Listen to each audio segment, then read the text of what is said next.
Submit to the High Council here on World Class Bullshitters. I'm your host, Jeff Hicks, and with me tonight is my co-host, Caffeinated Wolf. What is going on, Jeff? Hail to the chat, hail to the High Council. We've got quite the show for you. Yeah, folks, tonight is a big night because they just made some massive announcement, and we have a guest joining us this evening. Say hello to Valiant Renegade. What is up, dude? Oh, good evening. I'm sorry, I had the other feed on. So getting here just at the last minute, but glad I could be here. Thanks for the invitation, Jeff. Good to see you again. Thanks for joining us, man. We love to have you on the show to talk. I don't want to say talk shop because, well, it's a little boring, but to talk about these topics for the audience tonight. Now, folks, one of those topics tonight is the new DC reboot, the DC reset. The new film slate is here, and there's some controversial things on that slate as well. We're also going to be talking about what if they recast Cara Dune, the impact of The Mandalorian, and a whole lot more, including The Last of Us 2. Been seeing a lot of people get hot online about that show, and I got some stuff I want to add to the conversation as well.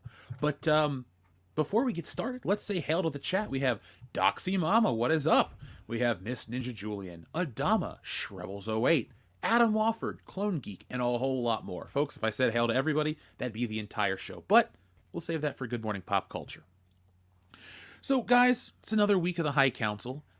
A lot of stuff has changed. Valiant, outside of this DC stuff, what's been the biggest news story to you this week? Man, there's been quite a few.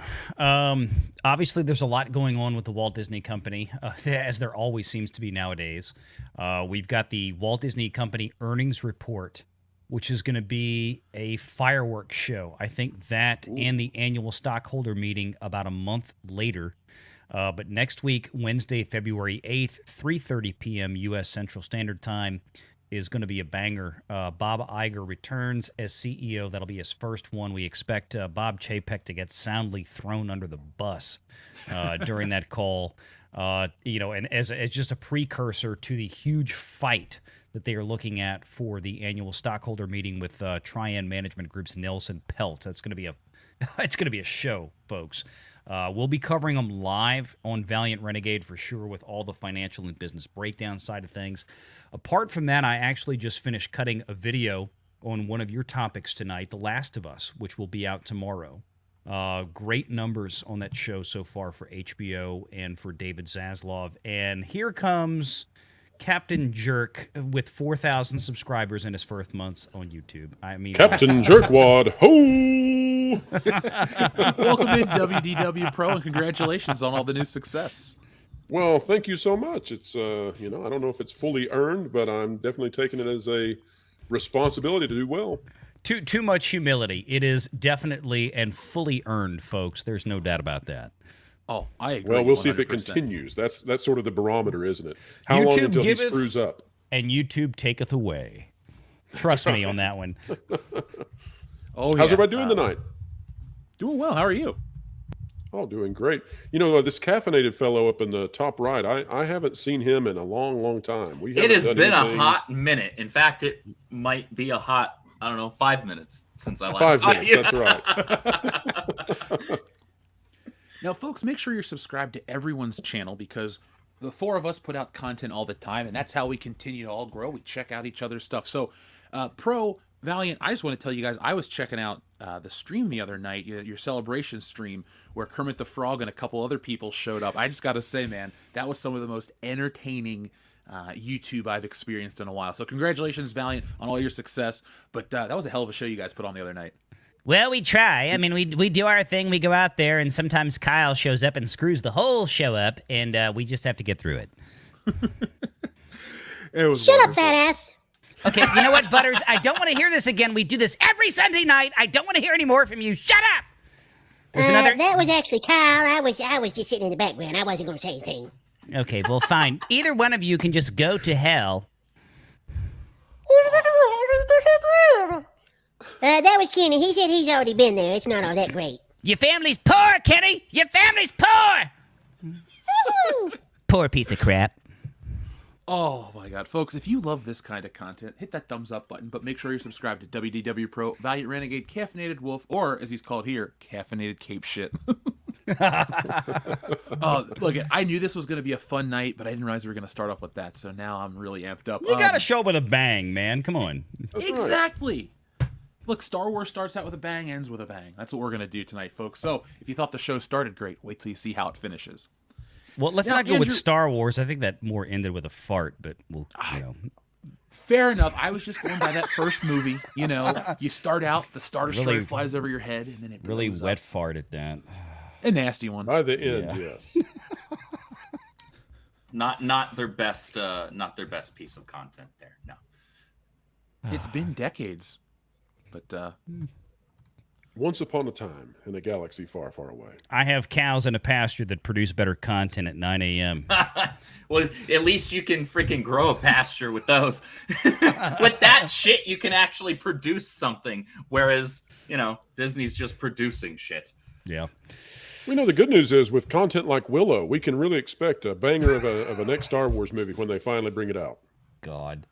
You're talking about the next movie. I'm thinking about the Acolyte and all these other random ass shows that are going to drop soon. How great are those going to be? Oh, the next shows that aren't going to make the top 20 streaming things on any platform. Right, you are, good sir. My God, yeah. No, that's kind of like I was thinking about the Acolyte and some of the Star Wars stuff. Like I said, I finished cutting a video just before I got on here. That'll be out tomorrow on some of the great numbers that Zaslav and crew have got to be celebrating for The Last of Us, and for what they spent on that show. They needed it. And you look at Disney, and they're spending not terribly dissimilar numbers on producing their headline content. I'm talking to you, MCU and Lucasfilm, and their numbers aren't even a scratch of what HBO is churning out on these things. Well, let's just look what Deadline released and what Nielsen released. Disney Plus, when you combine with the movies that are being generated now at the box office, which they're not that profitable. We've went over this ad nauseum about the production budgets compared to the box office returns. Disney doesn't make a huge profit off of these films anymore at the theaters. Yep. So when you put all this together, Disney Plus has something like double the budget of Netflix. And yet Netflix is eating Disney Plus's lunch. It had, 12 out of the 15 top streaming content pieces. And what did Disney Plus have? Disney Plus had Encanto. Okay, granted, they hit one out with that one. Yep, one outlier. They had Bluey, which is an acquired property. It's an Australian dog cartoon. And they have The Simpsons, which has enough episodes that they can lift it up there into that top 15. Disney Plus has nothing else. But Pro, just remember, look, Disney put in a lot of hard work and effort to get that library of The Simpsons. They spent $71 billion to reach number 15 on the annual streaming chart with The Simpsons, folks, by buying Fox. Totally worth it. Oh, yeah. Oh, and by the way, if you're going to do The Acolyte, I'm just so excited that Star Wars finally has a series where there's some ambiguity whether or not Harvey Weinstein is sending notes to Leslie Headland to help direct the series. So thank God, Disney, you arbiters of virtue. Oh, give them a minute. Well, what they don't tell you is in the third episode of The Acolyte, there's a casting couch scene. Oh, God. No. And that ends the stream, folks. Good to see everybody. Thanks for coming along. Hit that like button. Good night, everybody. Yeah. I'm sorry. Why are all the lightsabers in this series disformed and odd looking? Oh, God. Are they slanted to the right? And why do they look synthetic? And sad. Very sad. That doesn't look like that person got Jeff that has stepped lightsaber away, naturally. so let's all have a really Jeff's good time. done. Jeff's gone. He's like, well, I'm done for this show. I'll let these guys handle it. Jeff, it takes 5 minutes for Jeff to get sick of my shit. We're gonna shut up now. I'm lying. I'm totally lying. We're not gonna shut up now. All right, so nice. That's perfect. That is absolutely perfect. But it is true. They are absolutely... Look, we've been making fun of Star Wars from Disney for several years now, and they don't seem to be determined to give us, reason to do otherwise. I don't see The Acolyte doing any better than Book of Boba Fett or what was the other one that they just put out? Andor that nobody watched. Andor. Why don't we play a game? Why don't we spin the wheel and see if we can come up with people worse than Harvey Weinstein's personal assistant to do a Star Wars series? Everybody up for that game? Yes. I mean, you could do Ezra Miller. Spin the wheel. Who do we got? Who's worse? I mean, Ezra Miller, I think would be worse. You could put him in Star Wars. Ezra Miller, granted, well played. Ezra Miller as the lead for the directing a Star Wars show. Okay, it would have featured terrible running, by the way. Yes. Oh God, you're going to get me on Cool the running Runnings. No, hey, don't disrespect Cool Runnings. I'm hurt. That movie is legendary. Okay. You know what? I will say this. All joking aside, is kooky as that movie is, it really does have a lot of charm to it. That's what Hollywood's missing these days. Like, you can make a quote-unquote bad movie, and it's still fun to watch, even 20, 30 years later, however long it's been. Just because it was goofy, right? It fit a perfect little niche, and it's still fun. You just hit on something perfect, and honestly, at this point, we may as well start with the Star Wars almost. But missing the charm. I've heard a lot of people say that Andor had really good writing, but at the end of the day, nobody cared about it because it was missing Star Wars's charm. Yeah. And if you're missing the thing that makes the thing that it's supposed to be, why bother having the thing? Because it's not really that thing in the first place. Try and say that 5 times fast. I'm not gonna. Yeah, but you had a great point. They've used Star Wars as if it's just a generic space opera that they can do with what they want to put out their own little plots and stories, and they don't really care about all of the nuances of Star Wars. And so that's why it's become just a generic sci-fi brand now. Yeah, if you want to do generic sci-fi, just do Star Trek. I'm going to get heat now. And I don't actually mean that, but I wanted to say it anyway. That's okay. I do sometimes I like to poke the bear as well. I love Next Generation. But I'll be honest, that's all I've really watched because I grew up watching that. I'm an old school original series Star Trek guy, and that's it. If it doesn't have Captain Kirk, I can't watch it. All right, fair. I didn't need to put myself on there. There we go. Yeah, it really is sad how they have reverted what was the greatest property ever. I mean, seriously, everybody liked Star Wars. And people go, but Jeff, it's only a couple bad movies. I'm sure they still love Star Wars. It's different. It's different these days. And now we're gearing up for The Mandalorian Season 3. And Andrew, this is what we're going to talk about. We'll use this as a transition. What's the deal with Cara Dune being recast? So it seems like this pops up quite a bit. Last year, there was an article talking about recasting Cara Dune. As we get closer this year, there's new articles about recasting Cara Dune. Now, I want to ask all you guys, do you think the audience would support this? We'll start with you, WDWPro, since you're Hollywood these days. Do you think the audience would support Cara Dune being recast in The Mandalorian? Well, I have my eyebrows furrowed right now. I can't believe that they would try that because if they were going to recast that role, then they would have done it much earlier in order to save the series that ultimately was canceled as a result of them dropping Gina Carano. And I think that people don't realize just how damaging that entire fiasco was. Because at the time of dropping Gina Carano, you have to remember that the last episode of The Mandalorian, when Luke made the cameo, right? That was the top streaming content on any platform, period. And it was the very first time that Disney Plus had overtaken Netflix. And in fact, the show that Disney Plus beat that week was The Office, which was just dominating everything in the ratings at that time. So Disney was on a major high. Everything was in place. You had Favreau and Filoni talking with major actors out of the MCU to possibly come in. They were setting up all of these stages inside of the I guess what you would call the Favloni universe. And they were pushing forward to have sort of a mini MCU going on Disney Plus, and then eventually get also onto the big screens and potentially go back and fix the sequel trilogy a little bit, however they had planned to do that. And all of it was jettisoned when Gina Carano was fired because it pulled out all the pegs and all the pieces that connected Rangers of the New Republic with these other shows. And so all of that had to be rewritten things had to be scrapped. Major actors decided that this was too volatile for them to be involved in. They didn't want to be a part of it. It cost fans. It cost subscribers for Disney Plus. It's one of the biggest reasons that Disney Plus missed its milestones. This was a huge deal, and you never hear about it because the access in the mainstream media, they can't talk about it. The mainstream media is basically corporately owned, and so they're right in sync with Disney and what they want. And the access media, well, they'll never say it because they want to go to the next premiere and get their cute little bucket of popcorn that they can take home and show off that swag for their 5 YouTube followers.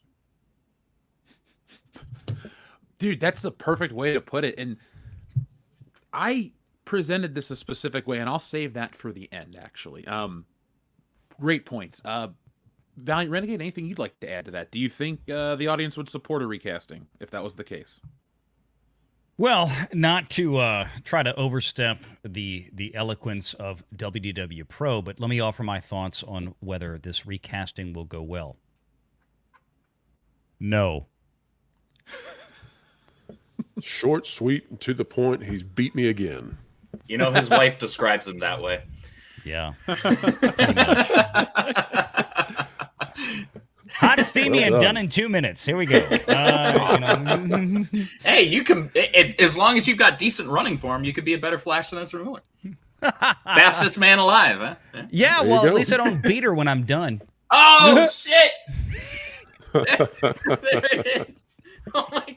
It's one of those nights, folks. Hit that like button, hit that subscribe button, hit that notification bell. bell. You all turned in the right evening. Share this sucker out on social medias, and of course, please leave a comment in the chat and below the video when we're done. You know, I just want to congratulate DC on finding one actor who's supposed to play someone that runs really fast, but instead all he can do in real life is choke somebody out. So well played, DC. He would fit great and run in New away Orleans. from the law. He was running away from the law for a minute there. Well, I really thought he was becoming a New Orleans character at one point.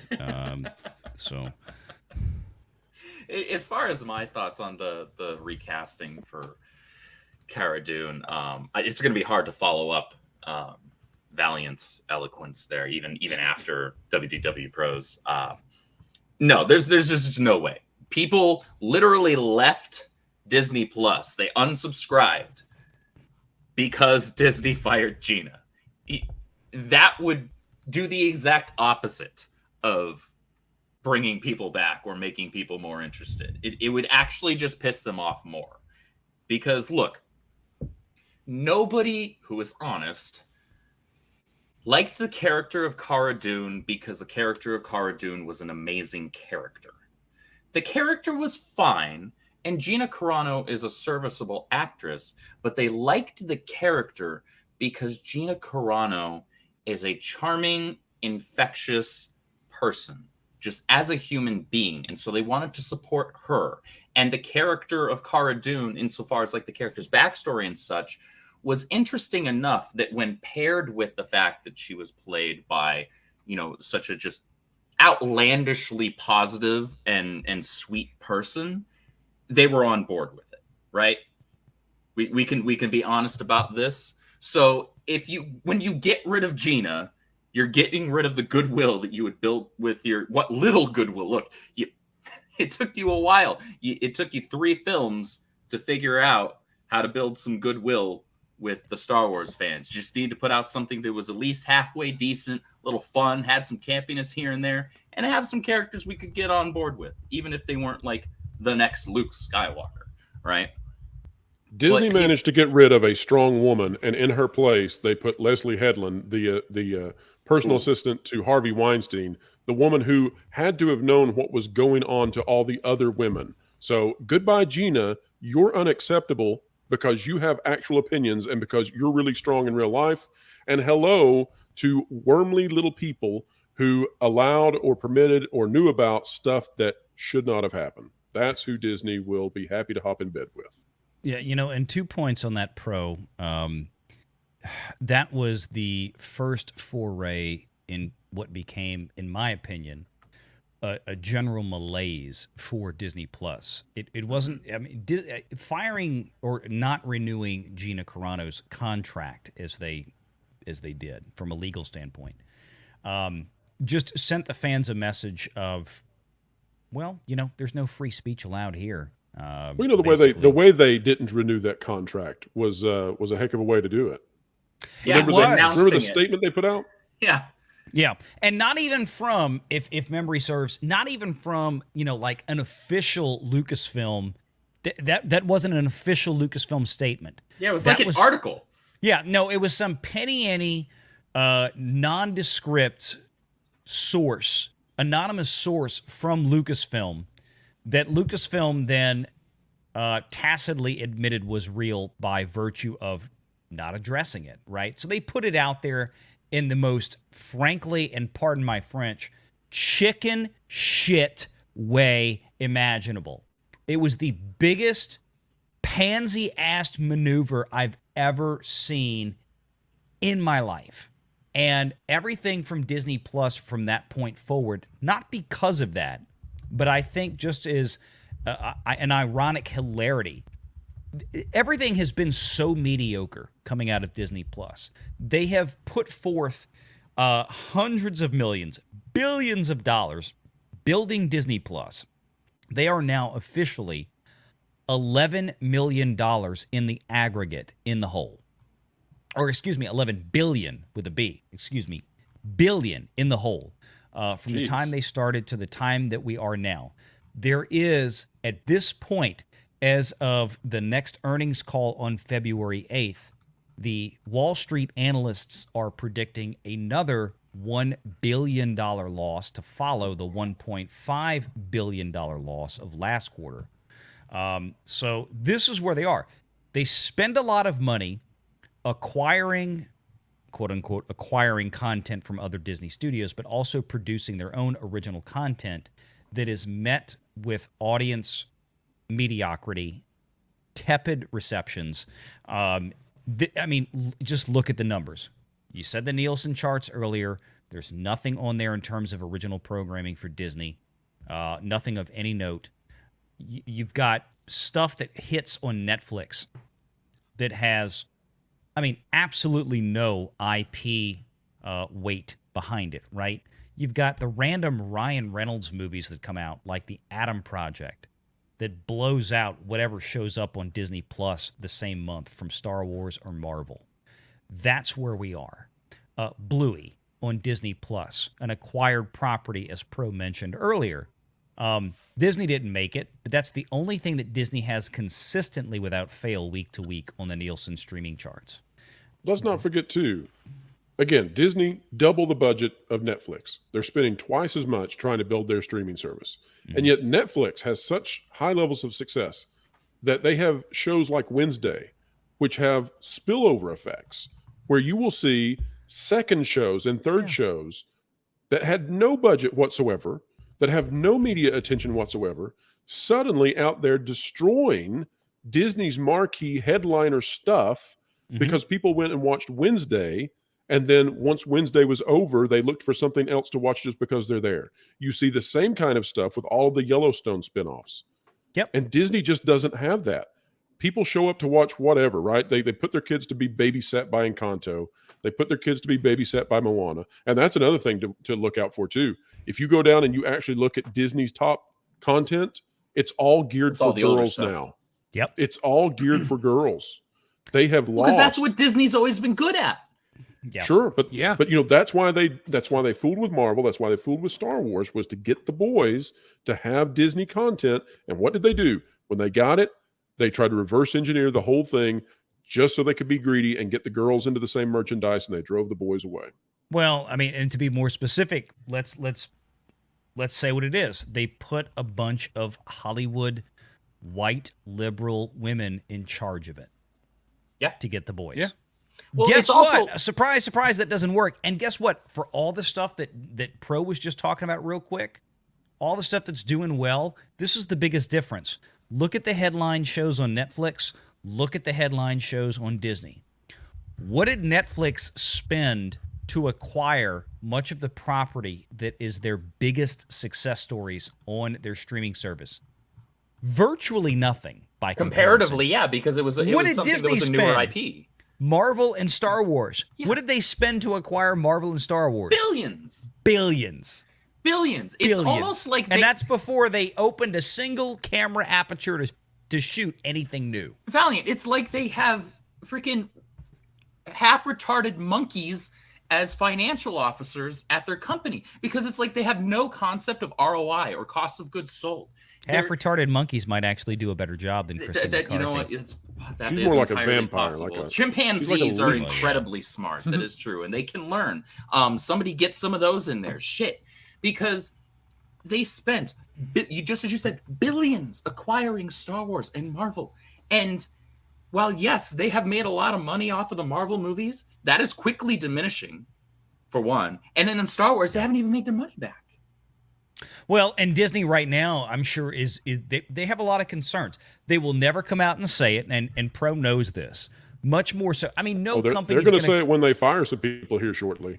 Well, they will, but my point is that if you look at the other Hollywood studios, I mean, none of them, nobody in a business enterprise of that caliber is going to come out and tell the market that, well, we're really worried about this next project we have coming. Disney is that times 10, right? Nothing is ever wrong at Disney. Everything is always roses and pancakes and all kind of other stuff. I said that for Mary. Yeah, but when they start this restructuring, and you know it's coming, when they start this restructuring, I don't care what they say. I don't care what pixie dust crap they put out. When they start restructuring and firing people in mass, and it's coming, that's when you know it doesn't matter what they say. That's what they're thinking behind the scenes. Right. And my point was to that end, and I'm going to cover this more, even though look, and here's my concern. The last the only two videos that I've done to this point, I believe, on the upcoming box office release of Ant-Man and the Wasp: Quantumania, the third in the Ant-Man series, have been two of the worst performing videos I've had in forever. And that shows level of audience interest. It's exactly right. People aren't even interested in whether or not it's not going to do well. Yeah, and Phase 4 for Marvel was a financial catastrophe for them. Don't let anybody, folks out there, tell you any different. It was a catastrophe for the Walt Disney Company. And Phase 5, as much as I love Paul Rudd and the Ant-Man character himself, he's funny.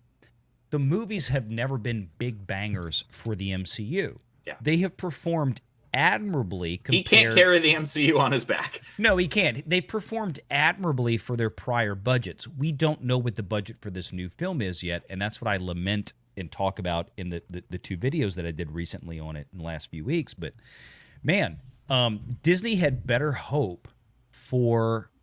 I mean, they need this to perform at least as well as Wakanda Forever, which, frankly, for the budgets they spend, and that's the lens that you have to look through, for the budgets they spend, that's not asking much, to be honest. Wakanda Forever's performance was, frankly, poo for what they spent on that movie. It was one of the biggest films of the year for 2022. Granted, that's all fine and good, and you get to make big headlines. But the reality is that when you talk about, well, you spent $250 million making the damn thing, and you spent, from what Pro and I heard, almost another $250 on the marketing side, because Disney apparently robbed a lot of preset marketing dollars that they had slated for Strange World to bring into Wakanda. And Pro and I had posited that a month ahead of time. We said, it looks like this because there's almost nothing backing up Strange World. It looks like Disney is going to send that movie out there to die just so they could say they threw it in theaters. And that's exactly what they did. And then we heard from a source that we have a great deal of confidence in that suggested, yes, indeed, there were some marketing dollars that were perhaps redirected. So, but Wakanda Forever needed to reach the heights of the original Black Panther to really make Disney's... It didn't even come close. No, and it didn't. And when you factor in the inflation mark, what you come up with is that about 50% or less of the original audience went to see the sequel. Yep. Right? So if you look at the actual numbers of people who put butts in seats for Black Panther, it's about half went to see Wakanda Forever. And that's what has everybody at Marvel shaking in their little mouse boots, is because what happens if that becomes a trend? Right? What happens if Quantumania has the Andor effect take place? where it's good, nobody cares anymore. Yeah, that's it. Well, I think that's to your where we point are. earlier, Valiant. Sorry to interrupt you, Jeff. Oh, you're good, man. To your point, Valiant, where they had just a catastrophe of a Phase 4. What was the most popular and best performing movie of theirs that came out of that? Of what, in Phase 4? Yeah. The most popular movie, well, okay, are we talking Disney distributed or overall? I'm talking about what was part of the MCU. Okay, Spider-Man No Way Home. Yeah, and guess what? A Where did Sony most of picture. the money go to that? Exactly. Sony. Yeah. They didn't see the majority of that money. No, Sony reaped the rewards, and people like to bring up the fact that, well, that was still made by Marvel Studios, and they would be 100% correct. And as ScriptDoctor has correctly pointed out on a number of occasions, it still proves that Marvel Studios is capable of rendering a quality product that can attract, en masse, a great deal of audiences. The issue is, and that I keep reminding folks, is that the reason that movie was free of, the quote-unquote woke politics that the MCU and Kevin Feige and all that clan likes to inject is because that movie was ultimately had to be signed off on by Tom Rothman of Sony Pictures. And it's like, no, he didn't. Obviously, Sony did not want the politics. They did not want the sociopolitics to be injected. We don't need to change this and change that. We don't need to do what they just did in episode 3 of The Last of Us with Nick Offerman's character and all this. I mean, no. Stick to the story. Let's bring in Andrew Garfield. Let's bring in Tobey Maguire. Let's make this a huge audience, oh my God moment. And guess what? $1.9 billion fucking dollars later, that tells the story. Yeah. Disney, in their own distribution model, has not been able to replicate that throughout Phase 4. They lost money. They lost hundreds of millions of dollars on Phase 4. And again, this is largely because not only the theatrical side of things, but because Disney has jettisoned the post-theatrical distribution window. There's no more Phase 1, Phase 1, Phase 2. Pay 1 or Pay 2 windows for post-theatrical for Disney, like Universal has. They've consolidated everything into Disney Plus, and that's it. Valiant, let me pick your brain for a minute, because I couldn't find this number quickly. I'm sure I could find it if I really, really did some research. But off the top of your head, do you remember how much the Disney home entertainment sales were worth at its apex? Like, how many billions of dollars was that when they were at the height of VHS, DVD, Blu-ray sales? Yeah, I mean, you mean sales for, like when Disney still did the Vault? Yeah, exactly. I'd have to go back and pull it up. Off the top of my head, Pro, I don't know. But, I mean, that was unequivocally... It's in the billions. Over time. Oh, absolutely. I mean, Tom and I of Midnight Says, we've talked about that. Like when we do our 4K for You show, it's like we talk about physical media stuff. And that's one of the big things that we discussed. Like when Disney did the Vault, that was a huge success story. People love to poo-poo Michael Eisner. But that's actually one of the most brilliant things that Eisner and Disney has ever done. They made a limited run of the films of that day. They put them out. At the time, it was primarily on VHS. The kind of towards the end of the run of the Vault, you had DVDs coming into play. Here it is. We're going to produce X amount of copies. Get out and get it now before they disappear again. Because every movie, once the Vault closed, you wouldn't see that movie get re-released again on physical media for like another 10 to 15 years. Right. That creates a sense of urgency. That's business 101 when you're marketing and in sales. Bingo. So, I mean, Disney did great with that. Again, now they consolidate everything to a $7 a month streaming service if you want to put up with ads, or what is it, $12 a month now? If you don't, I don't remember. I dumped Disney Plus over a year ago at this point. I don't care. But that's where they went. But they have eliminated all of that downline revenue, the secondary and tertiary markets of post-theatrical revenue for Disney's massive library. And that's why, and I think Pro was there when this call happened. I had him on the live stream with Warner Brothers. When J.B. Perrette and David Zaslav of Warner Brothers Discovery were like, well, that model's stupid. And we're not doing that anymore. That's dumb. I mean, it's like... You love when your competitors just come out and say it. Yeah. You're stupid. Exactly. Exactly. You know, Disney didn't have to do that. Disney could have had like a 2-week exclusive PVOD period for all of their new content. They could have set it up that way, but they were chasing the Disney Plus subs as fast and as hard as possible. And here they are trying to clean it up.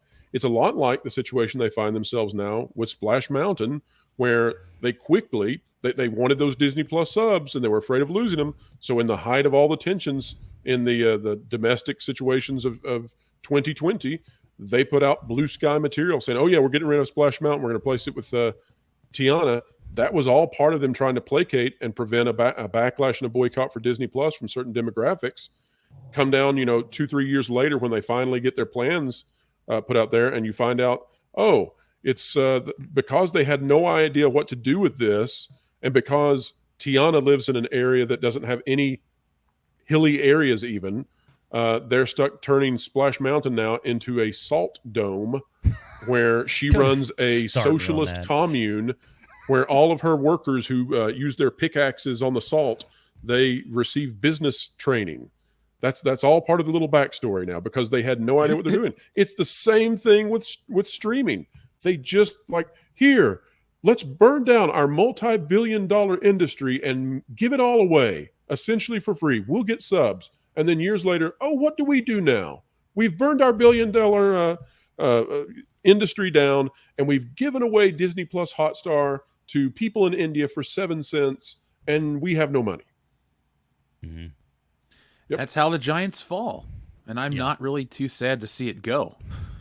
I like seeing Hank down at the bottom, though, because that was good news today. I'm friends with a lady that works on that show, so I can't really... I'm going to ask her if she can tell me stuff, but I could never tell it publicly. But God dang it, I'll tell you what, I'd just like to know if Bobby is moving in next to me, and if he's an adult Bobby, that would be really funny, I tell you what. We could pitch down the voice actress who plays Bobby, and he could just be grown up and everything, and he might want to go by like Bob or Bo, but me and Peggy, we just call him Bobby still and drive him crazy. Damn it, Bobby. That'd be a great show. If that show wants to succeed in the reboot, I highly recommend it does what Beavis and Butthead does and find a way to have the characters look and act the same way. They found a way to put Beavis and Butthead from 98 into 2022, and those shows and those new episodes are great. King of the Hill is one of the best cartoons ever made. It was ahead of the curve, and it was also about staying cool. If the King of the Hill tries to get extreme, it's dead. But if it stays the course, it already was ahead of its time. I'll still be using propane, I promise. I'll tell you what. If they let Mike Judge do what Mike Judge wants to do and do his own thing, it's going to be great, and it's going to do well. Well, one other guy we got to remember is Greg Daniels, who Mike Judge always gets the nod for King of the Hill, but it's also the Greg Daniels that did a lot. Yep. And he stepped off and did The Office and other shows, so I think he has the power or the weight behind his name, as well as Mike Judge. They can do whatever they want. And I don't think Disney, because it's at Disney now, essentially, I don't think Disney can screw this up. Now, Greg Daniels also came back in and saved The Office in the last few seasons. A lot of people don't remember that, but he went and did The Office for the first 4 or 5 seasons. It was phenomenal. And then once he and Steve Carell exited, man, it really floundered. But he came back and saved it because it was almost unwatchable until those last 2 seasons where he came in and said, you got to get back to somewhat being realistic. This is like jumping the shark that's already jumped the shark. There are multiple sharks in the air right now. Quit jumping them. Does that coincide with Mindy Kaling on the show? Based on what we're seeing now, yes. God. That's a name I don't want to hear. Can we just she is awful, and we're moving on. Yeah, there we go. There it is. Yeah. But she is awful. So, just for clarification for me, they changed Splash Mountain because it was racist, and now they're making it this Princess and the Frog salt mining experience. Yes. Let me guide you down the bad decision rabbit hole. Oh, here we go. There may be some roots in slavery there. Well, first of all, I actually had the chance to interview the daughter of Nick Stewart, who is the original and only voice of Brer Bear. And so I got to interview. She's actually the last person who can tell us what happened with the filming of Song of the South and the making of Splash Mountain. She knows all about it. Her dad was involved in it. And so I got to sit down and interview her for about an hour. It was one of the most meaningful things I've had the chance to do. And just to give you an idea, it was quite incredible when you're talking to a lady and she's like, "Oh, who was that lady who always babysat me in the theater when I was a child? You would know her." And she pauses for a minute, and I'm like, "Oh, okay, well, that's nice. We can, you don't have to try to remember." And she's, "Oh no, you would know that person, Ella Fitzgerald. That's who my babysitter was." Oh, yeah, yeah. Oh, is that all? So No biggie. Yeah, no biggie. Yeah. so what happened? No one was, worthy of note. So what happened was that in the summer of 2020, Disney decided that they had to placate people who had a problem with Splash Mountain because it's based on Song of the South. They were afraid they would be boycotted. And so all the corporations were trying to do something, right? They all were trying to give something that would keep them in the good graces. That was Disney's play. The problem was that Disney didn't have a plan. They had a blue sky concept. And so they put the blue sky concept out there. And then it took years and years for them to come out and say, well, here's what we're going to do. Well, the problem is that when you base this on Tiana is from New Orleans, and nobody here is from New Orleans, so they don't know much about it. But I can tell you that it's rather flat. And so Splash Mountain, the structure, is actually taller than any elevated area in New Orleans. There's a hill, right, Valiant? There's a hill that's like 80 feet high. Is that right? Jesus. No, I'm serious. There's literally a hill that's 80 feet high, and Splash Mountain is taller. So you've got this situation now where you have built a log flume ride where the entire thing is dropping 5 stories, and now you have a character who lives in a completely flat area that you have to make that be somehow based on Louisiana. Well, the only way that they could do that, and by the way, it also goes underground. That's part of the laughing place is what it is in Splash Mountain. So the only way they had to fix that was they went to Avery Island, which is where Tabasco is made. Mm-hmm. And they decided, okay, well, we can base this on the salt domes, the salt mine that's there, which if you look at an aerial photo is completely flat still. It might have like an elevation of 8 feet, but they're going to do that.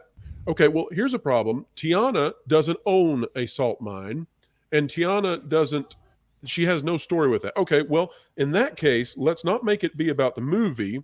Let's have it be like a sequel where Tiana takes her restaurant money and now buys Avery Island, 2,200 square acres. I'm sorry, 2,200 acres of land. So now she's a millionaire off of her restaurant.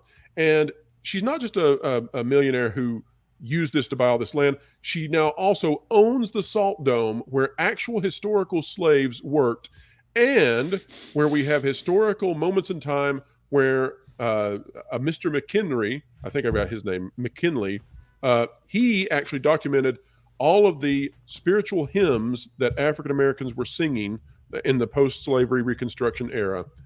Let's take that history and let's just completely rewrite it where Tiana, a black woman in the 1920s, came in and bought a salt dome and turned it into a socialist commune, which not only mined salt for her restaurant on the 2,200 acres that it sits upon, but also she used that land to train all of her employees who are salt miners in business skills and practices so that they could become entrepreneurs. And that is how you take a simple, easy to understand, and happy attraction, and you turn it into a pile of steaming garbage. He's right. Thank you for filling me in. It was there you go. Is something.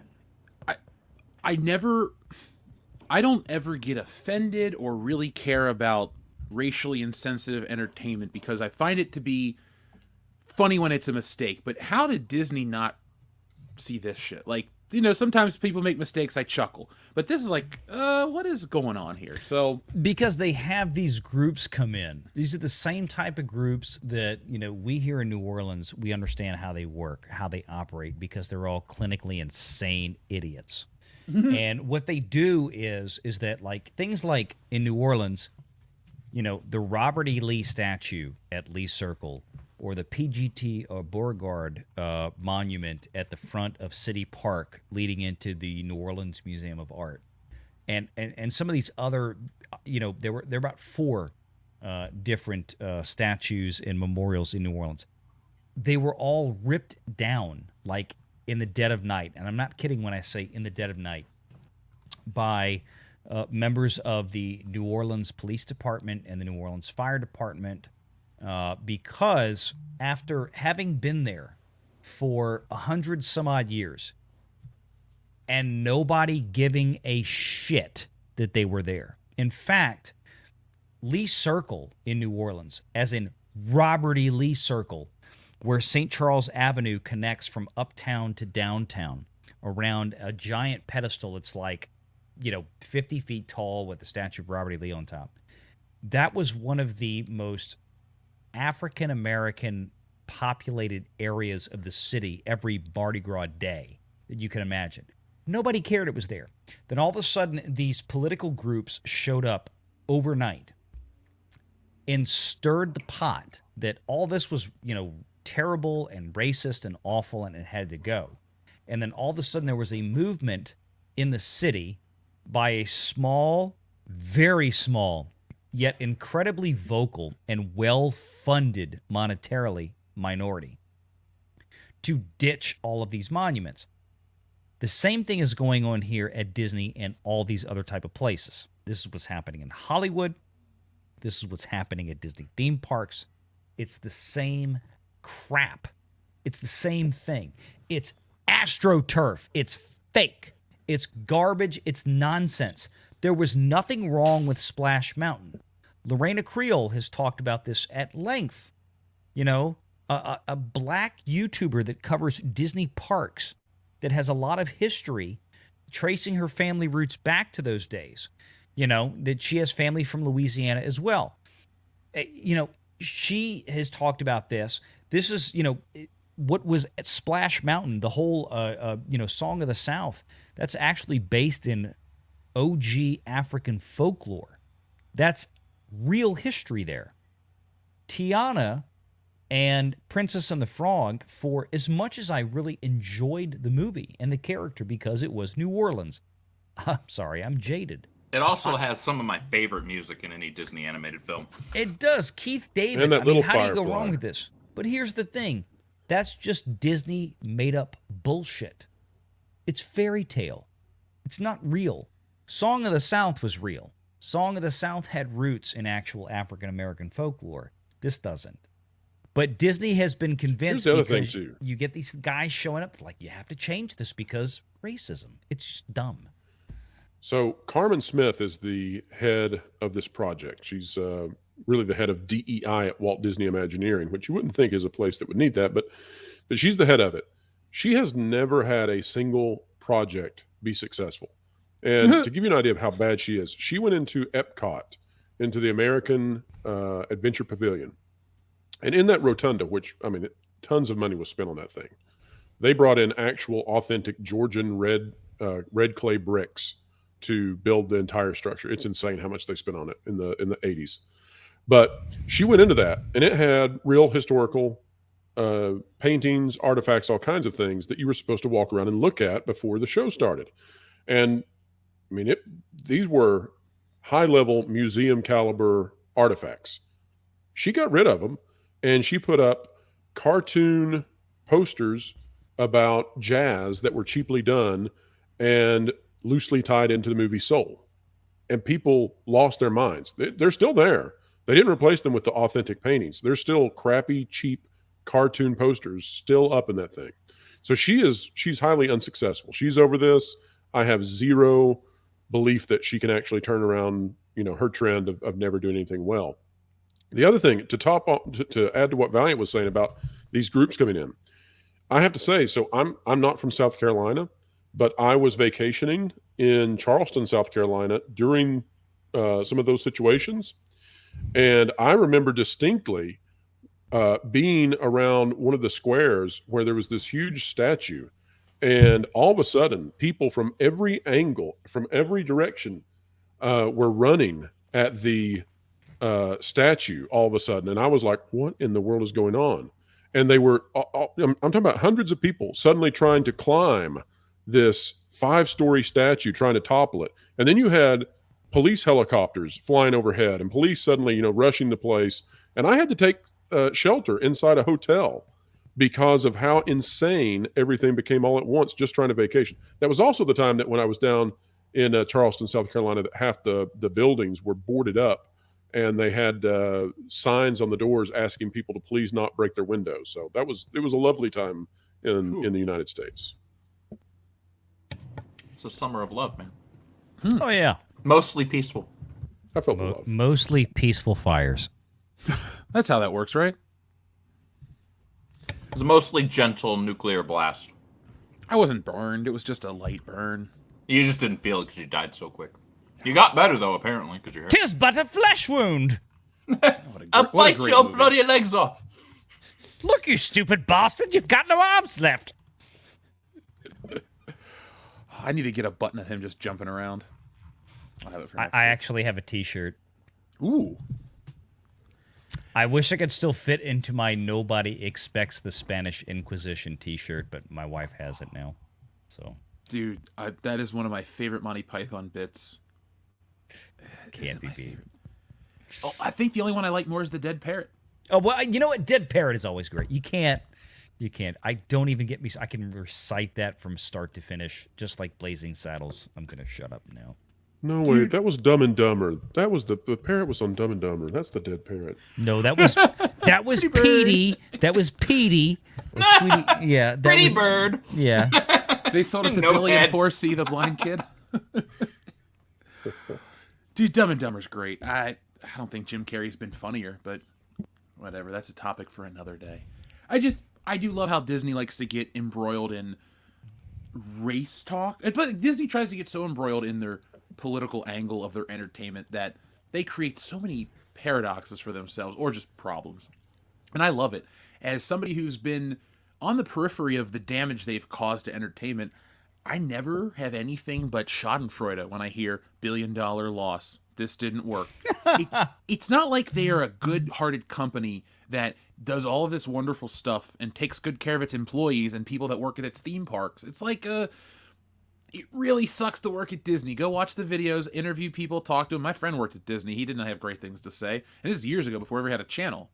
So, like, I can never take anything but joy out of their demise. And I do want to ask this before you guys got to head out. Where does Disney end in 2023? WDWPro? Well, where does Disney end in 2023? That's a great question. I would say that I want to see how this earning report goes before I make that claim. So we're right on the cusp of finding out just how bad it is.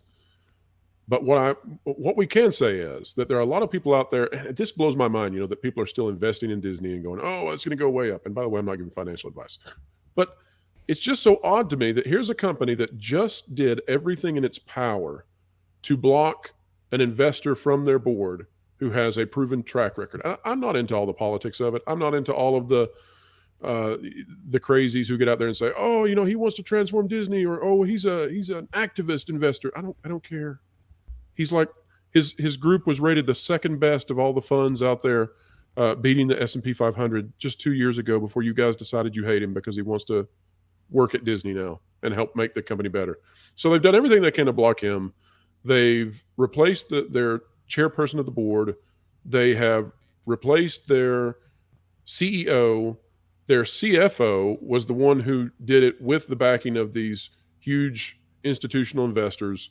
Like, this is a company that something is going on. And I don't know that we yet understand exactly how bad it is, except for they bet everything on streaming, and their losses are gargantuan. So where is this going? It depends on, can they get this thing turned around with Disney Plus? Like, can they let their foot off the gas and still get the subscribers? Because if they can't, then they're stuck in a Chinese finger trap that's just terrible. That's a good way to put it. I like the Chinese finger trap analogy with Disney, especially.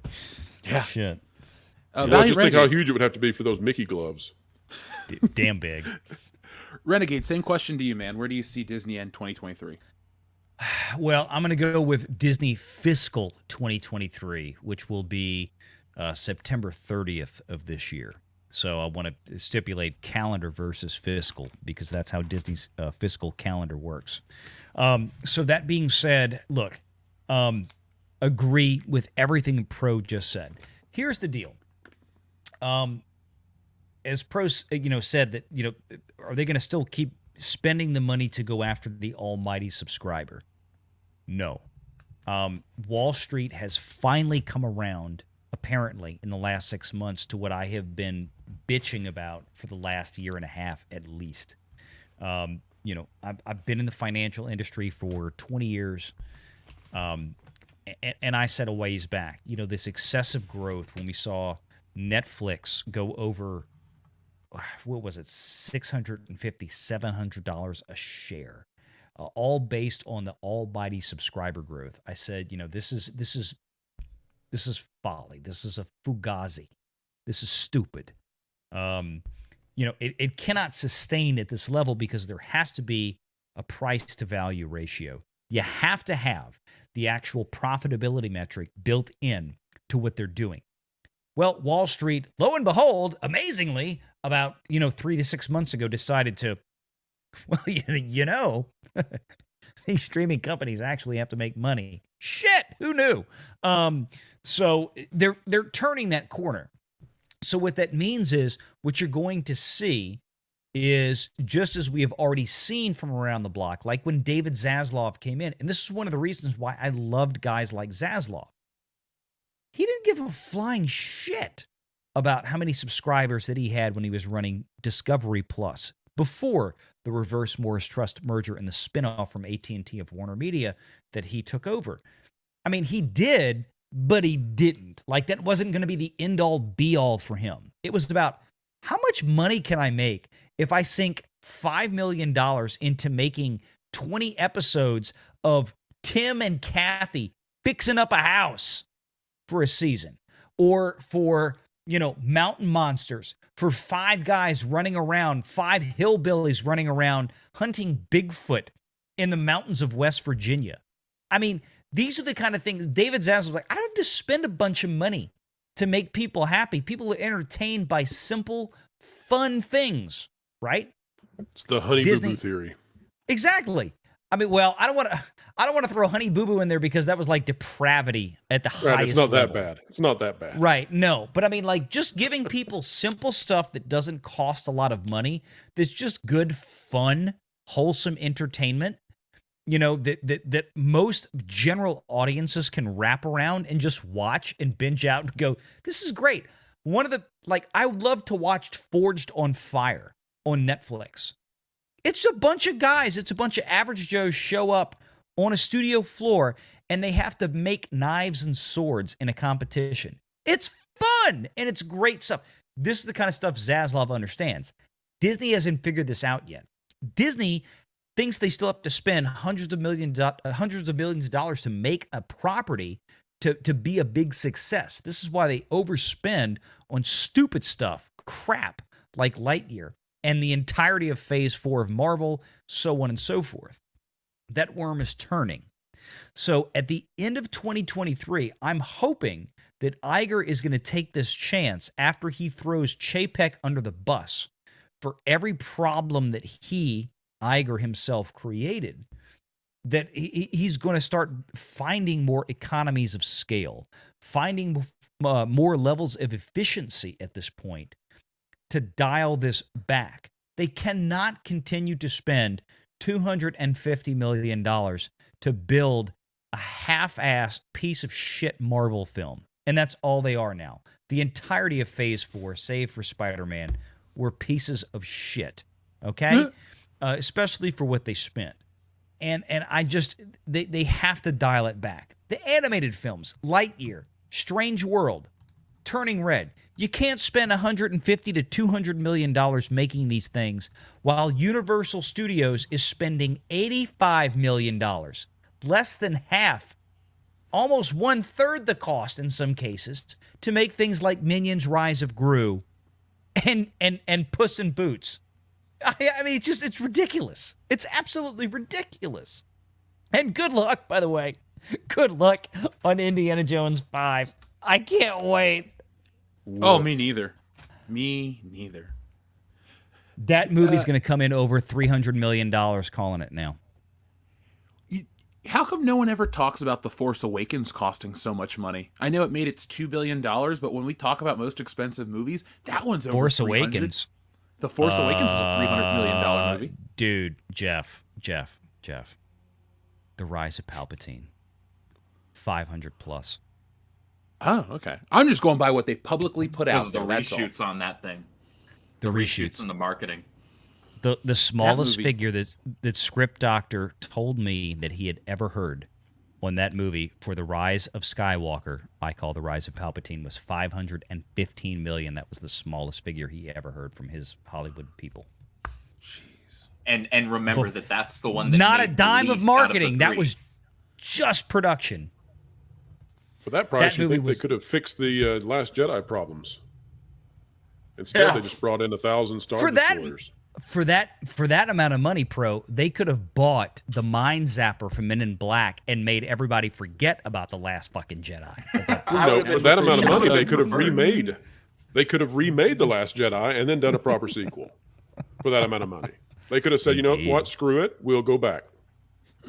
Yep.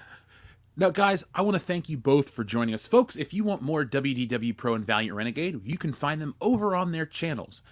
Guys, is there anything you'd like to say before we let you go? Now, folks, remember, we have a full show ahead of us. Super Chats, DC, Star Wars, and more. So, WDWPro, is there anything you'd like to say before we go? Well, talking about how bad the situation is for Marvel, they are thanking all of their little Marvel gods over there because it turns out that DC whiffed it today, and that's given them a little bit more breathing room. Had DC come out and hit a grand slam, Marvel would be in a pretty sticky situation, let's say. Well, I will give all of my opinions on that in a few moments, but I can't wait to hear. I'm going to check out more of your stuff and hear what you guys have to say because I want to know. Jeff, This I is have a new. final You should request. check out the video that's going to be dropping on Pro's YouTube channel here tomorrow morning around, 10:30? I don't know how you could possibly know that. Were you involved in any way in the post-production, perhaps? I can neither confirm nor deny. This is the United States of America, and I have access to the Fifth Amendment, and I'm going to exercise it. All I can tell you is there may or may not be red lightning bolts appearing on it somewhere. So, What were you saying, Pro? oh, just red lightning bolts. I think they'll be there. Oh, no, sorry. Valiant Renegade was saying something a second ago. What were you saying, man? Oh, no, I was going to say one final request before I duck out, and I'll have a video tomorrow, too, like I said before, on The Last of Us, probably about maybe, 30 minutes to an hour or so after Pro's video drops in the morning, I think. Please, Jeff, pull up that amazing tweet that you just made about 25 minutes ago. I think it's brilliant. Oh, that one?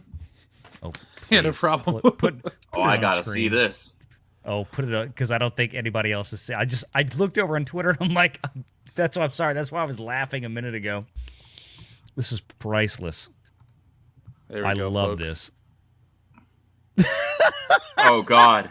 Oh my gosh! Bravo, sir. Bravo. Absolutely brilliant.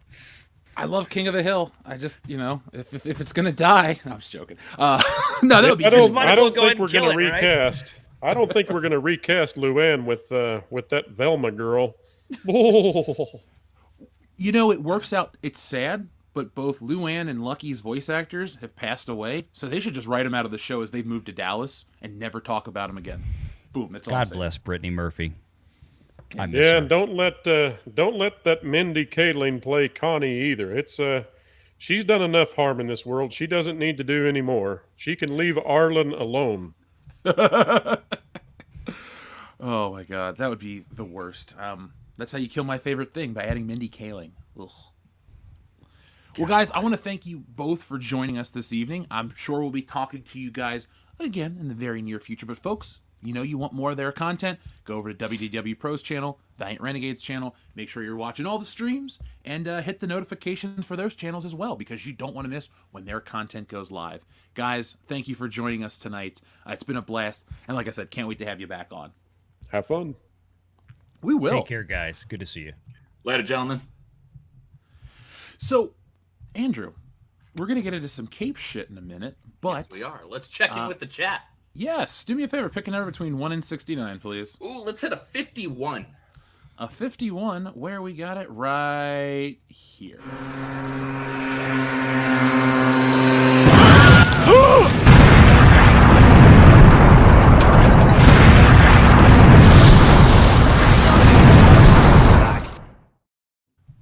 Well, that video clip always makes me so happy. Me too. Folks, I'm going to be working on the t-shirt design tomorrow to hopefully have it live for Thursday's show, so you guys can pick it up. Who will be the first person? I don't know. It might be Darian217 or somebody. He seems to be quick on that stuff. Shrubbles08. Word of the day is Bush. Debbie does Bush. Star Wars. The Rise of Ray's Bush. How Stella got her Bush back. Top Bush and Top Bush Beaver. Gosh, Bush Trap. Men in Bush. Oh, you could keep the MIB. Yeah. That should have been the porn parody in the 90s. Men in Bush. I mean, I guess in the 90s it would have fit. Fuck. Actually, never mind. We're not going to go into that on air. Yeah, but that's another show, guys. Yeah, that'll be on Patreon, folks. If you want to hear us talk spicy, patreon.com/worldclassbs. The guys, Nick, Dion, and I, Dick. We've all talked about weird stuff over there. So there you go. I'm trying to think of a good Bush title. How to lose friends and how to win friends and influence Bush. That would be a great movie title. How to lose a bush in 10 days. It really shouldn't take that long, but there it is. If it takes 10 days, that might be more some 80s shit, is what that is. Just 10 days worth of it. My God, it's like digging for gold. Never mind. Folks, send in your Bush titles. Bush through fucking Cambodia with a machete. We're gonna make it. It's like that scene in the first Predator where he's talking about Cambodia. Yes. So makes Cambodia look like Kansas. Dude, every time I think of like this scenario, I think of that scene in the first Scary Movie where the guy goes to take off her pants and like hits him in the face, and then he has to like pull out a weed whacker and actually cut it off. It's just like over the top. I love it. All right, so thank you, Shrubbles08, for your word of the day. Sejorjan says, the more I dwell into Velma, the more I'm convinced it was thrown into one of those AI bot programs both artists and writers are freaking out about. Jim, I've seen some pretty good looking art. Like, I'm not here to talk about one stance or the other on the whole AI art thing, but I've seen like art that comes out of those AI programs that looks way better than anything that's on Velma. So don't, like, however you feel about that as a concept, Velma's some other shit. Yeah. they got that shit off of like the deepest, darkest, most sewage-ridden trenches of Tumblr. And CalArts. I mean, I have an opinion on the AI art, but I don't really fear as much as some people do. I think if you're a unique artist who can create something different, you're cool. But if you're like you said, the CalArts style and that kind of stuff, I think that'll be the art that suffers, the lower level stuff. But if you can keep producing, or if you're telling a narrative-based structure story, I think you're still safe, because I play around with AI for fun. I try to write stories with it. I try to like trick it into saying stuff it's not supposed to say, or try to get it to create images it's not allowed to create, which I figured out. But like, I mean, I use it for a fun tool. Right now, AI I'm is sure like there's stuff you could use you could do it for like reference for something. Oh, I'm sure I could, but like, let's say, for example,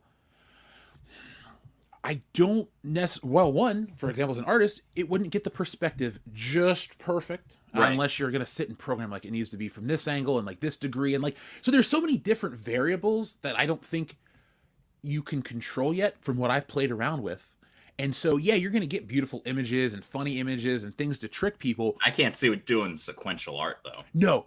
Objective-based work will always... Okay, objective-based artwork will be safe for at least a couple more years, because I've played around with this stuff, but I've also worked in, like, you know, like on a movie script and stuff. And to see what is required, a computer isn't going to know what to do yet. You have to have a lot more work, or you have to have a lot more breadth as an artist. So all I'm trying to say is, folks...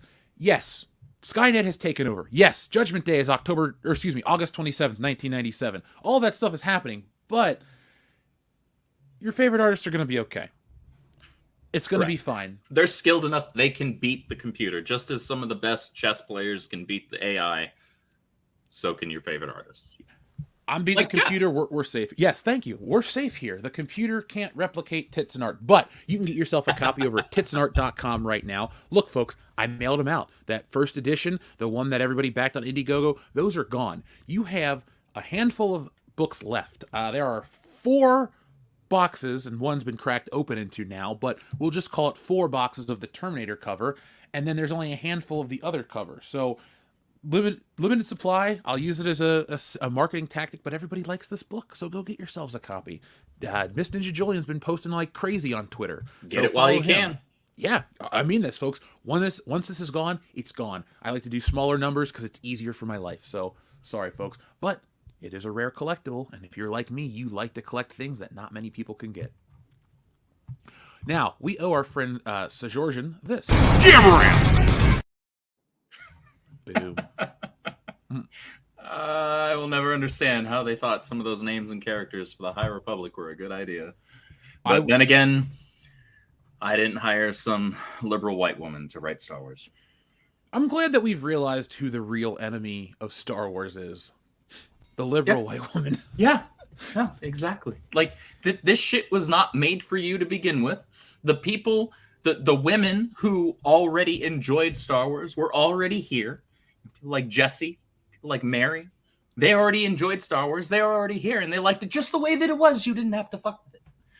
But you decided to hire some bitches that thought it was a good idea to chase away not only the main demographic, which was us, men, let's be real here, like 90 to 95% of Star Wars fans, and you managed to chase away a lot of the women, too, that were already here and enjoyed the shit.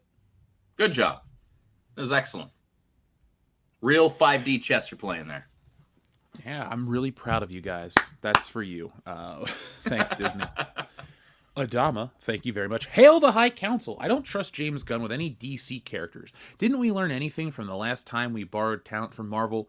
Give me a couple of funny buttons, please. Adama, you will get those buttons.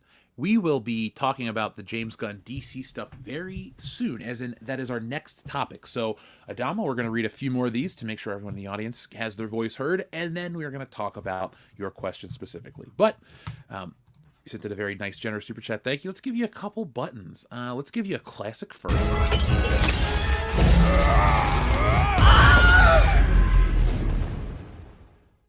You got knocked the fuck out, man! That never gets old. No. It's one of those buttons where I'm like, oh yeah, I did make this one, because I just like to sit back and watch. And then let's see. Here's one.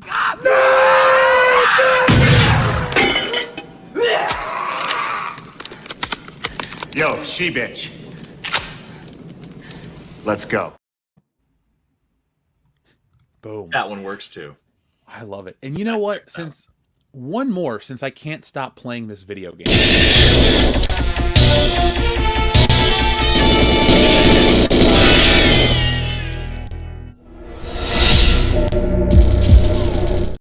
Okay, I'm not. I forgot that came out last week on Xbox Game Pass and on the Switch. So I downloaded it. I haven't played it yet. What console have you played it on or downloaded it on? I downloaded it on both my Xbox One, because I have their Game Pass, as well as on my Switch. I just haven't actually started it yet. Okay, so what you're going to do is you're never going to touch the version on the Switch. Throw it out the window. Say fuck it. It doesn't work. They have not updated the controls. They have not mapped it right. You have to go through all these extra steps to make it playable. You can't just play the game as is. On the Xbox, on the other hand, it's like new. I have beaten the game. I'm going through 00 Agent right now. It works great. So do not touch it on. Only play it on Nintendo if you're looking to compare and see how shitty of a job they did on the Nintendo. Like, it's not even widescreen like they promoted it in the commercials. Good to know. And I would like to say I'm shocked, but as someone who has been playing Nintendo games since the early 90s, I'm not surprised. It still feels bizarre playing Nintendo 64 games up-res to the highest resolution possible on an Xbox legally. Because, Banjo-Kazooie is on there, Perfect Dark is on there, now GoldenEye is on there. I mean, if Microsoft can make a couple other deals, they can get some of my favorite N64 games. I'll never need another console anymore. Like, can we get WWF No Mercy? If they wanted to make another game with like a female protagonist, they'd make a good new Perfect Dark. Oh yeah, I'll be there for that. Joanna Dark is a certified badass, and I loved the original on the N64. I even enjoyed the one on the 360, even though Perfect Dark Zero isn't anything to write home about, and it needs a lot of work. It was still fun enough, and honestly, I only had 3 games at the time from a damn console. So I had that, I had Dead or Alive 4, and I don't even freaking remember what the third game was. That tells you that the other 2 games were the primary ones that I played. But yeah, just make a new freaking Perfect Dark. I don't know why this is so difficult. Well, because we try to cash in on the dumb IPs, and sadly, what with Perfect Dark was that the last one wasn't very good. Was that Perfect Dark Zero? Perfect Dark Zero on the Xbox. It was a launch title for the Xbox 360. So that was 2000 years. Yeah, it was like 2005. Yeah, 2005 years ago. Yeah, that just blows. That makes me feel way older than I should feel right now. Same. That's always the 360 what's happening. Is 2 generations old. Yeah, dude, a 360 is old enough to vote. Don't do that to me. Don't do that to me, Jeff. I thought we were cool. We are. I just like to torture my friends. That means you're really in the club now. Okay, well, that's good. All right. Folks, I'm doing my best to not talk about GoldenEye. What I'm going to do is give you guys a stream later this week where I'll play the game and talk about it ad nauseum. We'll see how quick I can beat it. On average, if we play it on Agent, I beat every level about between 90 seconds and 2.5 minutes. It's not a hard game. It's not a long game either. I'm going to see if I can beat it in like 45 minutes on air. That's going to be my goal. So, folks, time me. We're doing this together. Let's give Adama one more button since he sent in such a big super chat. You know what? We'll press this one too. Get what you fucking deserve! Oh my gosh! He did. Jack White asks, Jeff, have you checked out any anime recommendations I've sent you? Yes, I have. Over the course of a lot of times, honestly, when you send stuff, I tend to check it out closer to when you do send it in. So yes, Jack, I do. Like I always say on air, I don't know if it was you or a listener named Wheezy Bird who was super generous and sent in thousands of dollars worth of this stuff. Anime, manga, the Blu-ray sets. Like, it was whoever sent this in. Thank you. They didn't put a name ever, and they sent in tons of shit. So I'm going to assume it's you. That's amazing. Because yeah, it is amazing. We have great listeners. Thank you, folks. But I'm going to just credit that to you. And yes, I have looked through stuff, and I have read stuff, and I have watched stuff, and I've enjoyed it. The Firefighter show, I was not sober for, but I put that on for the hell of it. It was kind of fun. Oh, I can't remember the name of the anime right now, but I know which one you're talking about. Fire Force or Fire? I think it's Fire Force. I can't remember the name of it for the life of me, but yeah, it was. This is not to go on a freaking tangent on anime, but the Japanese have this weird ability to like make shit about anything, and it'll find an audience, and they'll latch onto it, and it'll be successful. Like they've got, what was it, Prince of Tennis, which is. It's an anime and a manga about tennis players, of all things. They've got Food Wars, which is about chefs, and it's like this competitive cooking thing. And then, yeah, the firefighting one. It's like, what? Y'all are super successful with this stuff over there, and over here in the West, we can't seem to get Batman and Superman right. Because there's too many fingers in the pie. Yeah. How many of these Japanese shows, let's just use the comics that they get adapted from. That's usually the creation of 1 or 2 people. Yeah. In America, you got like 9 people working on a book. And I get it. The process, the line, you want to keep things moving down the line. I get that. So you got one guy write, then one guy pencil, then one guy ink, then one guy color. Fine, that makes sense. But what I don't need is 10 corporate overlords deciding what the corporate message of the company is and how we can use Batman and Superman to promote that ideal in a story about friendship and racism. All this other dumb shit. There's too many hoops to jump through with corporate. Sadly, all the American shit is fucked up because it's so So much of it is owned by corporations who have so many ideals and views and beliefs, and they put it in all your stuff. I think that's the base version. If we really want to boil it down, man, that is why Japan will always be ahead of us artistically forever. We're never going to pass them up, ever. It's just time to give up. There's don't even need to try. chance of us passing them in animation. That's for sure. Like more traditional animation, like drawn stuff, not like CGI art stuff. Because I think it's fair to say that Disney and DreamWorks and all of that, like they've done some phenomenally looking projects, that's for sure. But as far as like your traditional animation, yeah, there's no question about it. They've been ahead of us for fucking half a century. It would be very interesting. I would do this myself, but it would be interesting to actually try to go back and gauge in my personal opinion, when Japanese animation supersedes, American stuff. Because it's got to be, it's been a while, but it hasn't been. There was something magical about Disney up to about 30 years ago. Whatever happened in the 90s with them trying to. I would base it on Disney bought Pixar. They saw the future in 3D animation, and we just kind of jumped ahead. And like with practical effects in our films, I think we abandoned some art forms just a smidge too early, to the point where we can't really use those art forms anymore. So like, yes, we can go back and use some practical effects, but not as much as we used to. And we just don't anymore. We have a generation of people conditioned for CGI. Yeah. Same thing with that stuff. And we should have waited. We should have done I thought Treasure Planet was the perfect hybrid of an animation and a CGI I put together. freaking love that movie. That movie was underrated as hell, and it got not nearly as much love as it deserved because it came. I forget the other movies that came out around it, but it got freaking buried because there was other things that were like just bigger in name. Which was sad because we went back and watched that on Disney Plus not that long ago. Besides it having a great cast, it's a solid movie. Yeah. And that was one of the very few Disney movies that was geared towards boys. Yeah. And it sucks that it did not succeed because it had a $140 million budget, which makes it the most expensive traditionally animated film ever. But it only brought in $110 million. Mm-hmm. And I think it opened seen as a flop. Yeah, and I think it opened, across from Lord of the Rings, The Two Towers. Yeah, so it just had no freaking chance. It was put in an impossible position because Two Towers, you're looking at the follow-up to what was like the biggest film of the prior year because Fellowship of the Ring just blew everybody's minds, and they couldn't wait to get more.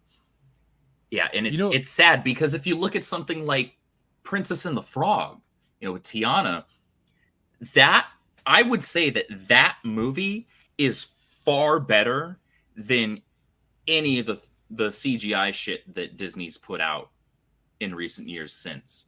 That was a fantastic film. I liked the character of Tiana.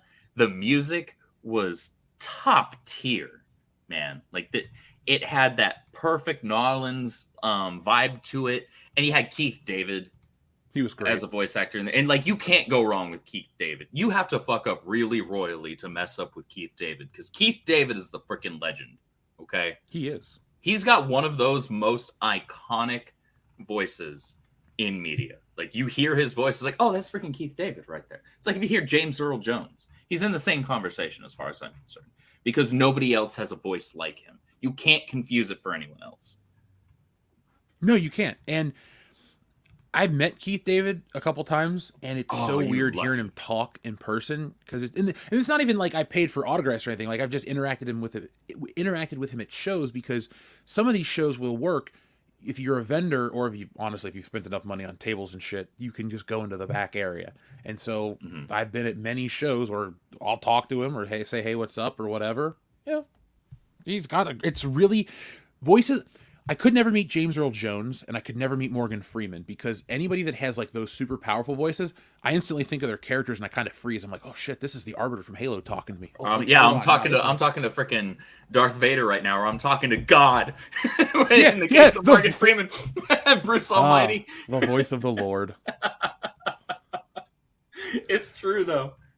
It is, man. God, these voice actors, some of them are just the best. Sorry, I don't. If I ever start randomly laughing, I'm reading the chat, folks. You guys are doing a wonderful job with your Bush titles. Thank you very much. The High Council chat is one of the best chats in the online space. I got to say that. I agree. Honest, dedicated, loyal people who are here all the time, and they're fun. What else could you ask for? I could ask for one more thing. Hit that thumbs up button, folks. That's it. I swear. I promise. For now. This is fun, though. Adama, Fuck, Marry, Kill. Batmobile edition. Batmobile 66, 89, and the Tumbler. Oh. Okay. I guess I'll go first. Kill the 66. Fuck the Tumbler. Marry the 89. So it would have been a harder one if you had swapped out the 66. Don't crucify me, chat. If you had swapped out that with the one from Batman Forever. It was actually I really love that Batmobile. I actually had an RC car of that Batmobile I got for Christmas. I was like in maybe second grade, I think. And my dad got me that for Christmas. I was all about that thing. I loved that Batmobile. I sent you the pictures when I went to 2019's San Diego Comic-Con, and I went to the Batman like anniversary showcase museum. Yeah, and I actually saw the physical thing there. Dude, that was so cool being that close to that, as well as like all the other props and the costumes and the weapons and the tech and the gear. It was like, this is cool as hell. And they had like framed, gem mint copies of OG Batman comics and other milestone issues. It was cool as hell, man. I just want to put this out here. On this channel, you do not need to preface Batman Forever. I am of the mind that Batman Forever has a lot more going on for it in the film than people realize. And most people like to critique it by shitting on Arnold Schwarzenegger. And then you go, that's not the same movie. And then they just stop talking. Yeah, that's Batman and Robin. Yeah. McDonald's was responsible for Batman switching between Returns and Forever. Some people like Tim Burton's style. Some people hate Joel Schumacher's style. I know that there's something even more in that movie. I'm waiting for the Schumacher edit. People want, the Snyder Cut 2 or the Ayer Cut. Look fuck the Suicide Squad. Fuck them both. And if you want more of that Suicide Squad, I respect you. I like you. But fuck that movie. No one's going to watch another version of David Ayer's Suicide Squad. Let's remember, folks, you can shit on Batman Forever all you want, but people still remember it almost 30 years later. Nobody could tell you, go down the street and say, hey, list the original Suicide Squad from the 2016 film. Most people would go, what's the Suicide Squad? That's it. It's true. Not a household title. It's true. And I'm pretty sure I've said this on this stream before. I have a guilty pleasure with that movie. And I'll be honest, it's mainly because Margot Robbie. She looks great, dude. No complaints. And she does do and if they had just tweaked the writing even a little bit more, she would have been a flawless Harley Quinn. And that movie really isn't a Suicide Squad movie. It's the Harley Quinn and Deadshot show. Let's be real here. And that's perfectly fine. The movie did well. It's not a good movie. But I enjoy every now and then, maybe once a year, going back and rewatching it. Again, it's mainly for Harley Quinn. And you know what, though? There's nothing wrong with that. I really don't have anything to shit on. It's my thing is like people that want more of it, it's like a futile effort. And what I'm trying to say is if you think Batman Forever is shitty, but you think Suicide Squad should get more, I think you're crazy. Like in the scale of like what is a deeper movie, what is David Ayer's movie really going to be about? Batman Forever, we know what it's going to be about. The psyche of Bruce Wayne, the red book of his father. There's so much more in terms of the duality, because the whole movie's about duality. The duality of Two-Face, the duality between Bruce Wayne and Edward Nygma, the duality between Bruce Wayne and Batman, and the life he wants to have with Chase Meridian. Like, there's so much going on there. There's a lot more layers to that movie than people give it credit for, that's for sure. Yeah, and it's tiresome, because it's, like, I'll watch that movie regularly. It's a fun watch. It's got its problems. Like I haven't watched it since the early 2000s. I'll be honest. I need to go back and rewatch it. And in fact, you know what? Are those on HBO Max still? I gotta check that, because if they are, I will watch that and Batman and Robin back to back. And before you crucify me, chat, I'm gonna watch Batman and Robin for no other reason than to laugh my ass off and say simultaneously the stupid ass ice puns with Arnold Schwarzenegger, because that shit made me what I am. Chill out, bird boy. What caused the dinosaurs to go extinct? The Ice Age. It's too good. I freaking love it. I was such a Batman fan, and then I was like, Mom, please, there's a new Batman movie. Can we go? So she takes me to go see Batman and Robin, like the first weekend it comes out on a Sunday afternoon. Mm-hmm. And I was so disappointed. I couldn't comprehend it. Like, I remember going like, I didn't like that one. And then I went back to watch Batman Forever. And as a kid, I was hoping Val Kilmer would come back and it would get better in the future. I didn't realize I had just watched the end of the Batman franchise. But 8 years later, all would be well. To answer your question, though, Adama, I will marry the 89 Batmobile. Now, if we're going on aesthetics and not usage, I'll fuck the 66 and kill a Tumbler. But if this is to do everything that they can do in the movies, then I'm going to marry the Tumbler, fuck the 89 Batmobile, and kill the 66 Batmobile because I want a motorcycle inside of my car. You changed it all up around. Okay. Respect. You got to make it fun for the audience. No, that's fair. That's fair. There was also a second one in this super chat, Fuck, Marry, Kill edition. Mr. Freeze, Riddler, and Killer Croc. Jesus Christ. I didn't think he was a Batman villain. I don't. He's not. Fuck. I don't. All right. I gotta pretend I'm queer, I guess. All right. We gotta kill Killer Croc. I'm not into that. That gets too close to that furry shit, and that's about as degenerate as it gets. I'm not doing that. No, thank you. All right. So Killer Croc's gotta go. He's dead. So what, Mr. Freeze and Riddler? Okay, so this is a this is a difficult one. Aside from the gay shit. They say don't put it in crazy, right? Yeah.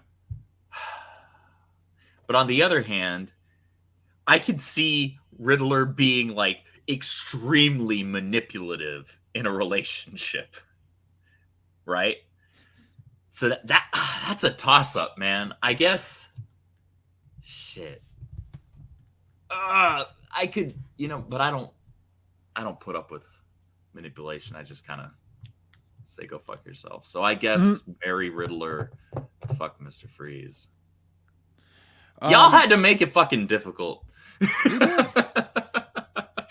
Give me a good one. Give me some freaking vixens from the DC or Marvel universe. Jesus.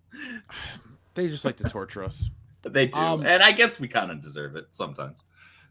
I'll marry Riddler, fuck Mr. Freeze, and kill Killer Croc. Okay, so we had the same thing. All right. Yeah. All right. Yeah, you know what? I feel like we had a nice little detour. Let's check in. Let's get back on topic tonight because, folks, there's a lot to cover. It was fun. Sure. With WDWPro and Valiant Renegade, we got off onto some amazing topics. Definitely go back and check out the first hour if you haven't. But now we're going to talk about the next in our image tonight, the DC film slate. So today, January 31st, 2023, it was announced what the next lineup of DC films are. Now, the first DC theatrical film should be Superman in 1978. Prior to that, there were serials. There were other... Sorry, no. The first superhero movie from DC would technically be Batman 67? Because that's spun off of the TV show. But I believe before that, they were all serials. Can you remember another DC film before that? No, that checks out to my my recollection. I think you're spot on there. I had to just go back into the archives, but that's okay. Archives is one of my favorite levels on GoldenEye. Now, folks, we've been watching DC films our entire life. And dare I say, DC has only had its footing once in my entire life. And that was, well, in about 2000. Reeve. Oh. Honestly, I wasn't alive back then. I was going to say the only time DC really had their shit together was in 2008 with the Dark Knight. So we're talking freaking, Dark Knight and Batman Begins. I'll give them that. Well, because if you look at the window, it's like, they have their Nolan flagship stuff. Yes, Superman Returns was dumb, but it's not as... There have been worse Superman things since Superman Returns. Like everything, nothing has reached those heights. So my entire life has always been, well, DC's got a couple good movies. DC's got a couple good things, but DC's got great cartoons. So now, and we jump back to 2013 and we think, oh man, DC's getting a fresh start. Everything's going to be great. And we get the Henry Cavill Superman, and everybody that is on board wants to champion the change and love the darkness and this and the that, but it doesn't work. And so we bring out Batman versus Superman, and that doesn't work. And the next one doesn't work. And the next one doesn't work. And the next one doesn't work. And the next one doesn't work. And almost none of it works other than Wonder Woman and Aquaman. Yes. Those, what are we at? 10 movies? And I'm going to throw Shazam in there as well, because Shazam was a fun movie. True. Shazam actually performed quite well, and it was received very well. That's the thing. That's the movie I really gravitated towards. I liked the characters. I liked the actors. I liked the scenario.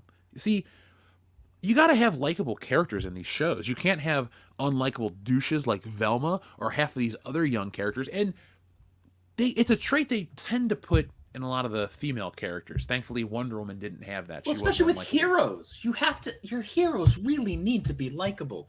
You can have one-offs like, if we're talking, Lethal Protector Venom, or we're talking, Deadpool, but those can't be the standard. That can't be the framework and the chassis that you build literally everyone else. Oh, this is Deadpool, except he's Superman. What? No. Get the fuck out of here. Exactly. And it's been a decade of garbage. I'm not going to try to convince myself anymore. And now we have all the information about the reboots, and we're going to talk about those now. Let's just say that at the gate. I don't feel strongly about DC. I'm pretty underwhelmed, honestly. I think WDWPro, before he had to jet, really hit the nail on the head when he said DC had the perfect opportunity here because the MCU has been floundering with Phase 4, and now we're going into Phase 5, which is giving us no hope further for anything to get really better on that end. And yet, instead of hitting what should have been a really easy home run, if not a grand slam, they didn't even make it to first base, as far as I'm concerned. Like this announcement, I'll give James Gunn credit. He sure as hell sounds legitimately passionate and excited in that little video clip that he does.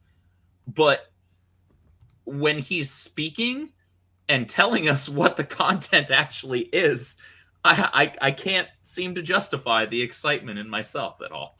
It feels like a whiff. You whiffed it, man. Now, let's see. Does this make reading the list any more dramatic? It might, yeah. Or does this work? Hold on. Wait, is this real lo-fi? Yeah, that's lo-fi. All right. Maybe it's too much. I don't know. I'll learn music better. But let's look at everything we know today about the new DC reboot. So here's the first piece of news. The Flash will reset the DCU. There are currently 4 DC movies set to be released in theaters in the coming months, which include Shazam, The Flash, Blue Beetle, and Aquaman and the Lost Kingdom. Since these movies are under development before the DC studio management change, they're going to be part of a bigger storyline. They're not officially part of the multi-year plan for the DCU. However, that doesn't mean Gunn and Safran aren't just scrapping all these projects. In fact, they found a clever solution to make everything canon adjacent by using the Flash movie to reset the timeline. Since the upcoming movies deal with time travel and alternate dimensions, it will also create the opportunity for DC Studios to get a clean bill of health that they can fill with ambitious slate of movies and TV shows. The strategy will also allow Gunn and Safran to reuse some actors from the old DCU without having to worry about continuity. So that was a lot to unpack in the beginning. Andrew, you're a Flash guy. What do you think of this? Okay. So when they announced that the Flash movie was going to be Flashpoint, I knew from jump that it wasn't going to actually be Flashpoint.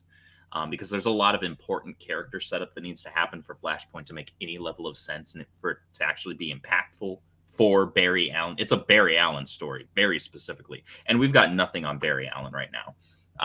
We've got Ezra Miller supposedly playing Barry Allen. However, the the idea of utilizing the Flash film as a reboot was always going to be the case. Like, as soon as they announced it and said that, oh, it's going to be Flashpoint, I was like, they're resetting this bitch. Like, they are looking forward to however they plan to reset it. This is what's going to reset this thing. And that's fine.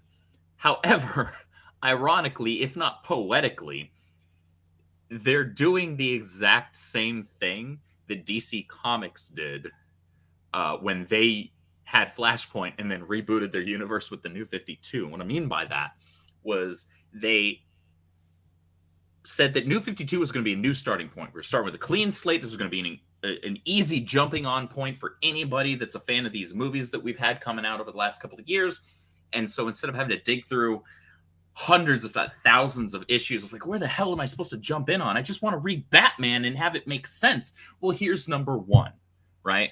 However, what they did was they said, we're throwing out all of the canon, all of the continuity, all of the shit that's happened since, 1940 something. Except we're not. The stuff that we want to keep, we're keeping. And in certain instances, it kind of made sense. And then in most instances, it made no sense at all.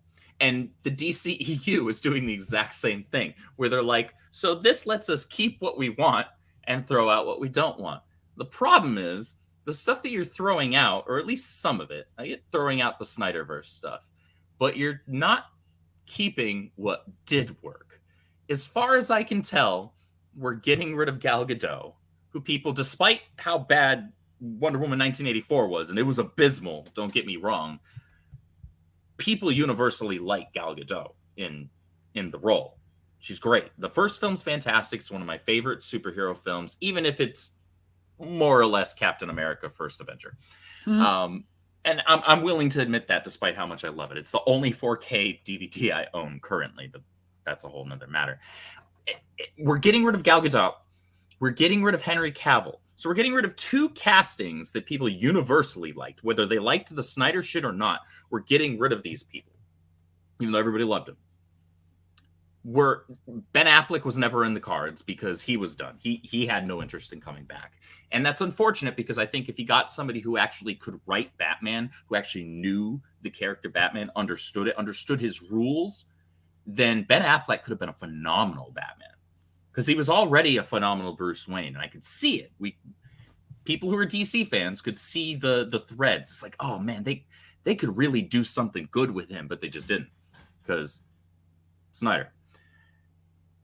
However, we're getting rid of the good, and it seems like we're keeping the bad, which is the opposite of what you should be utilizing a universe reboot for. We still have Ezra Miller, and while it was either Peter Safran or James Gunn that said, we're in talks, it's in the cards of whether or not he stays or goes. It's not a guaranteed thing. It's like, you're actually considering keeping him?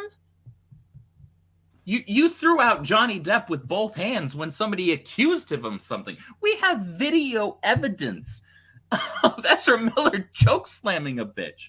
We have documented evidence of him holding up people at gunpoint and robbing them. Well, you know the real reason why. Everybody does. I do. Isn't that messed up, folks? The real reason why Ezra Miller can get away with crap, we won't even say it. We'll just let you think of what it is. You all know it. Just sit there and seethe with us, because we're mad about it too. Yeah, in the fact that I have to look at this smug bastard, I won't. The Flash movie is happening, but I don't want to support it because I don't like that he's a criminal. Flat out. Well, here's the thing. I think it was inevitable and important that we reset the DCEU. It had to happen. It absolutely had to happen, because the majority of fans, clearly, as we can see how financially poorly the Snyderverse stuff did, people didn't want it, and it was not filling up Warner Brothers' coffers, and they need to make good business decisions. That obviously wasn't one. So, okay, reset the universe. Flashpoint makes sense to do that, even though this isn't going to truly be the Flashpoint story. It's going to be that name only. But fine, whatever. Ezra Miller is a criminal. He's a criminal, and you're considering keeping him. On top of that, He's not even a particularly talented actor. He is not charismatic. He's not likable at all. Name one film that he was in where you're like, yeah, I really like that character. He really brought it there. It doesn't exist. Yeah, exactly. I was going to cut you off intentionally because it doesn't exist. There isn't one. He has no draw, no star power. So he is heading up, and this pisses me off because I'm a Flash guy. He is heading up the Flash's first live action feature film. And he's supposed to be Barry Allen. Let me tell you, as a Flash fan, I have in my Twitter bio, Flash Facts Savant. Flash is my shit. He doesn't resemble, the character that we've seen on screen doesn't resemble a single Flash character. Not even ones that are actually have held the title of the Flash. Just any other speedster. He doesn't resemble any of them. He just acts like a nitwit and an unlikable one at that. Like, there's not even anything charming or redeeming about the character. Even his suit's stupid. There's no reason to like this character. And I think it's really dangerous in my mind if this movie does well. And I don't usually hope for things to be bad and to do bad. I think that's a black pill mentality, and that's not helpful. However, this movie doing incredibly well presents a danger that I don't think a lot of people are thinking about. That might give people like Peter Safran and James Gunn credence to think about, oh, well, let's hold on to him. Let's keep him. Let's keep him moving forward. Let's renew his contract. No, I don't want that. Keep him, kick him the fuck out with both hands and both feet. Yeah, I'll push him out too.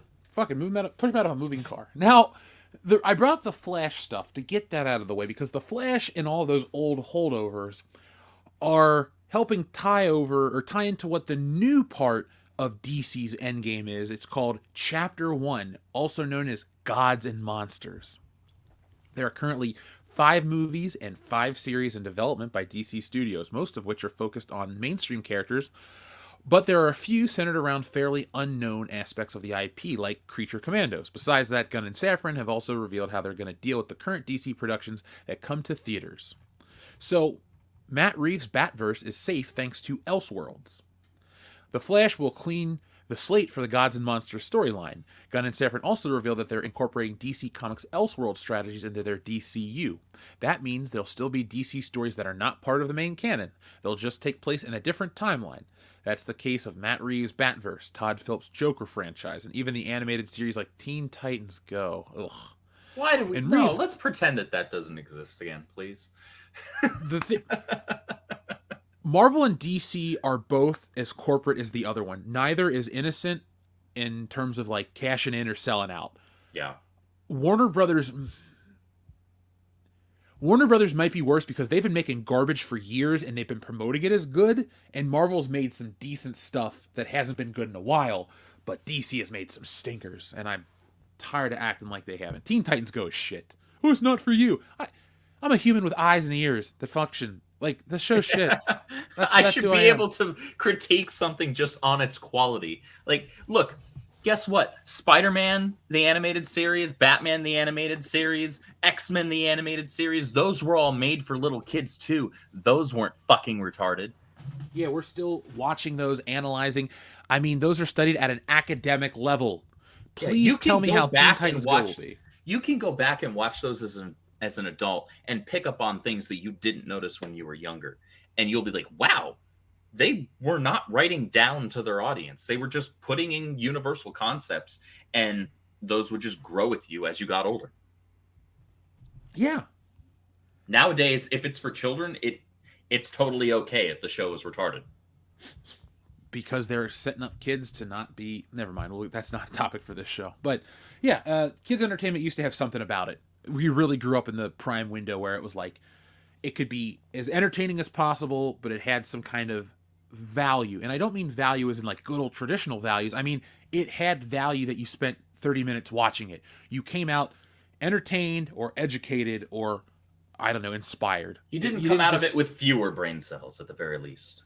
you weren't watching SpongeBob going and all this crap. Like, yeah, SpongeBob was out back then, but it was still stupid back then by comparison. I digress. I agree with that wholeheartedly.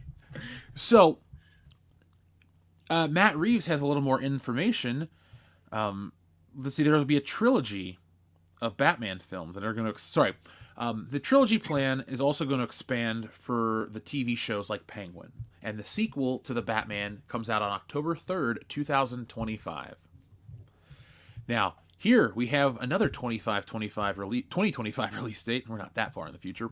Superman is unquestionably one of the most important heroes in the DC universe, so it's fitting that the first theatrical release of the Gods and Monsters storyline will be Superman Legacy, which is coming to theaters July 11th.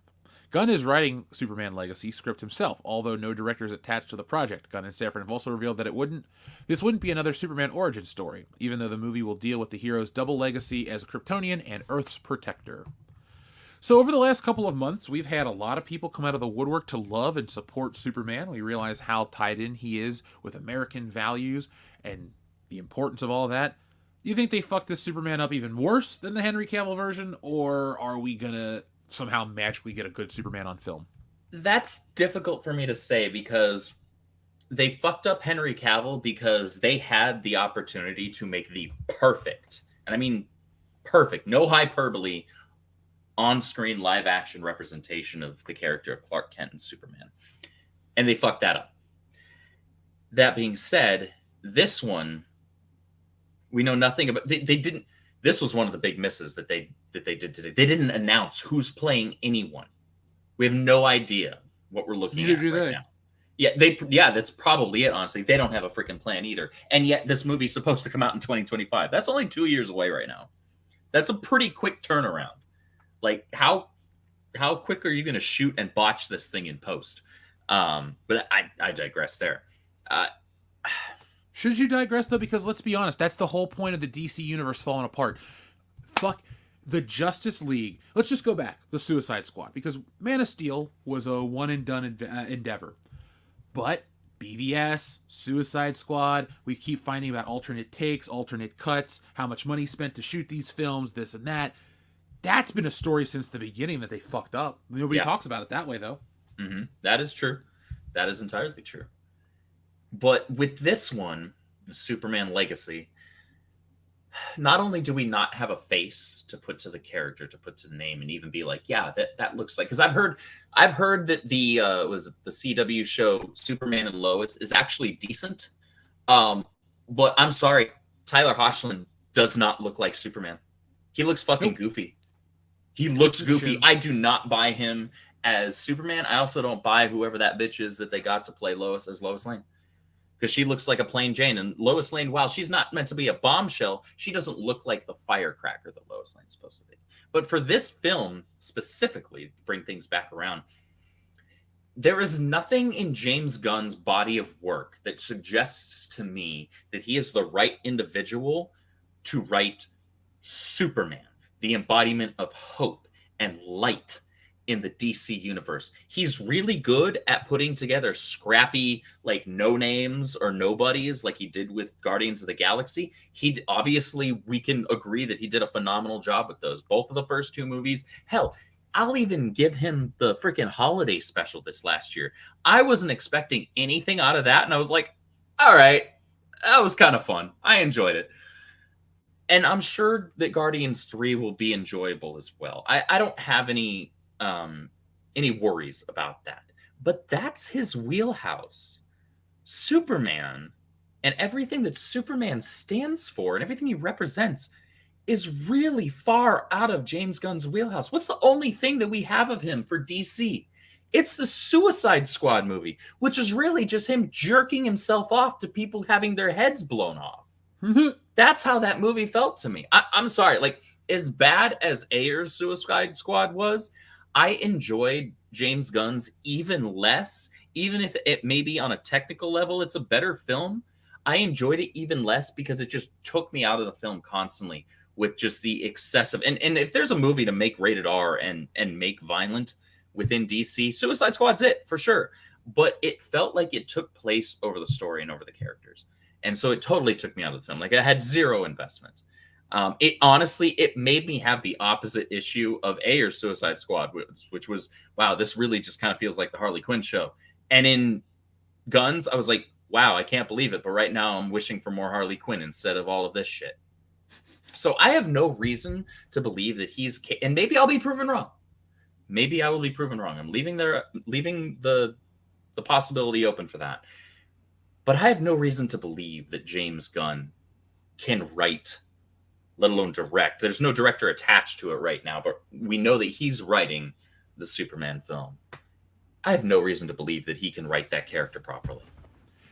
No, I don't think they want to make the proper type of Superman, because the proper type of Superman, and it's weird thing is too, like, getting Superman right would be kind of like how they did Maverick right. It was just, you just got to get the character right, and then the money comes in.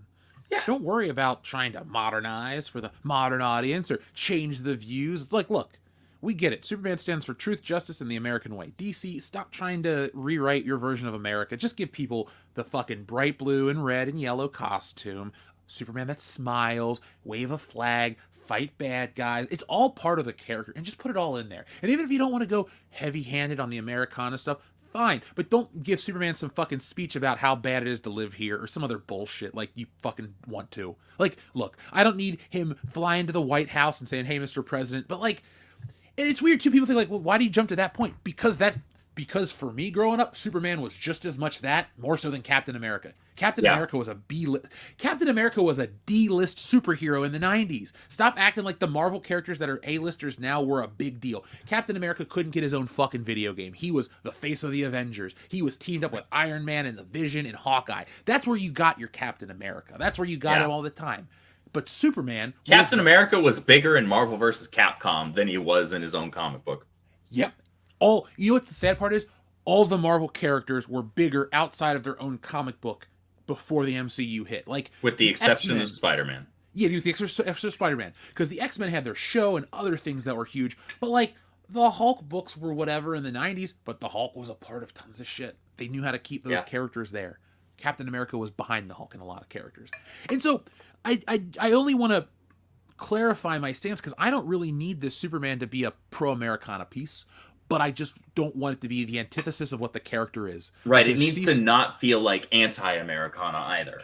That's it. That's all I need. It doesn't need to be American nationalist propaganda, but it also cannot be the antithesis of that, because then you're doing the opposite of the character. And nobody wants that. No, nobody that is an actual Superman fan wants that. No, they're going to do this Ta-Nehisi Coates Elseworld Superman probably, but fuck that. With freaking Jar Jar Abrams directing, that's going to turn out well. Well, you know what? We like dumpster fires, so...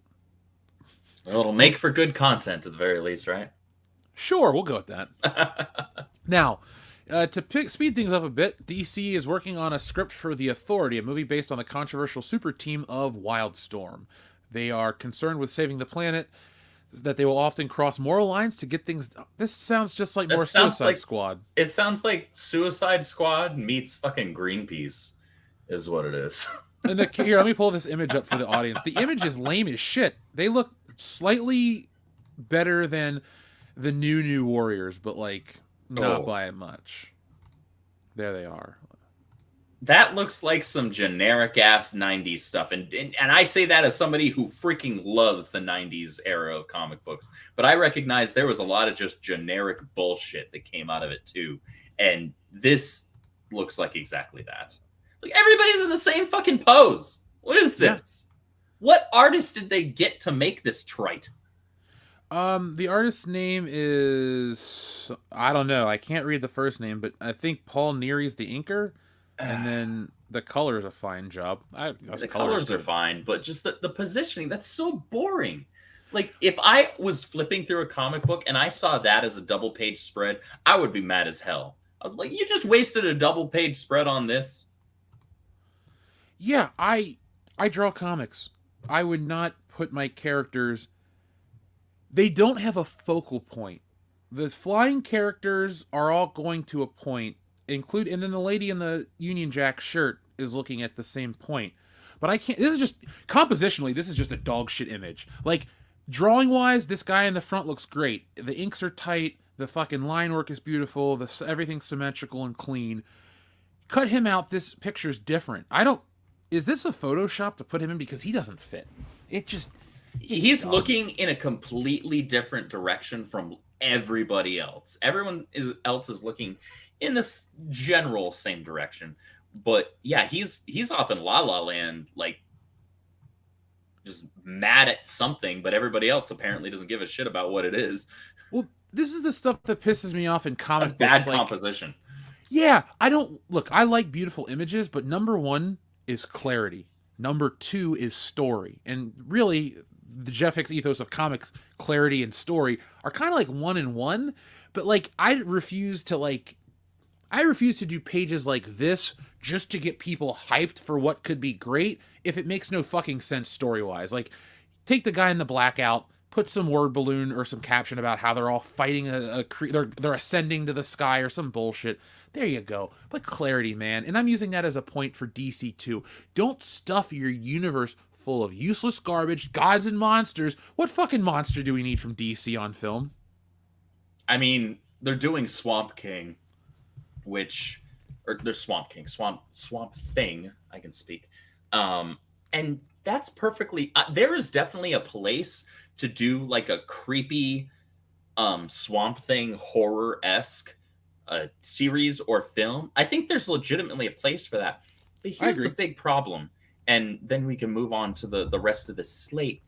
There's a lot on this slate that has no business being part of the first phase of a relaunch. I agree.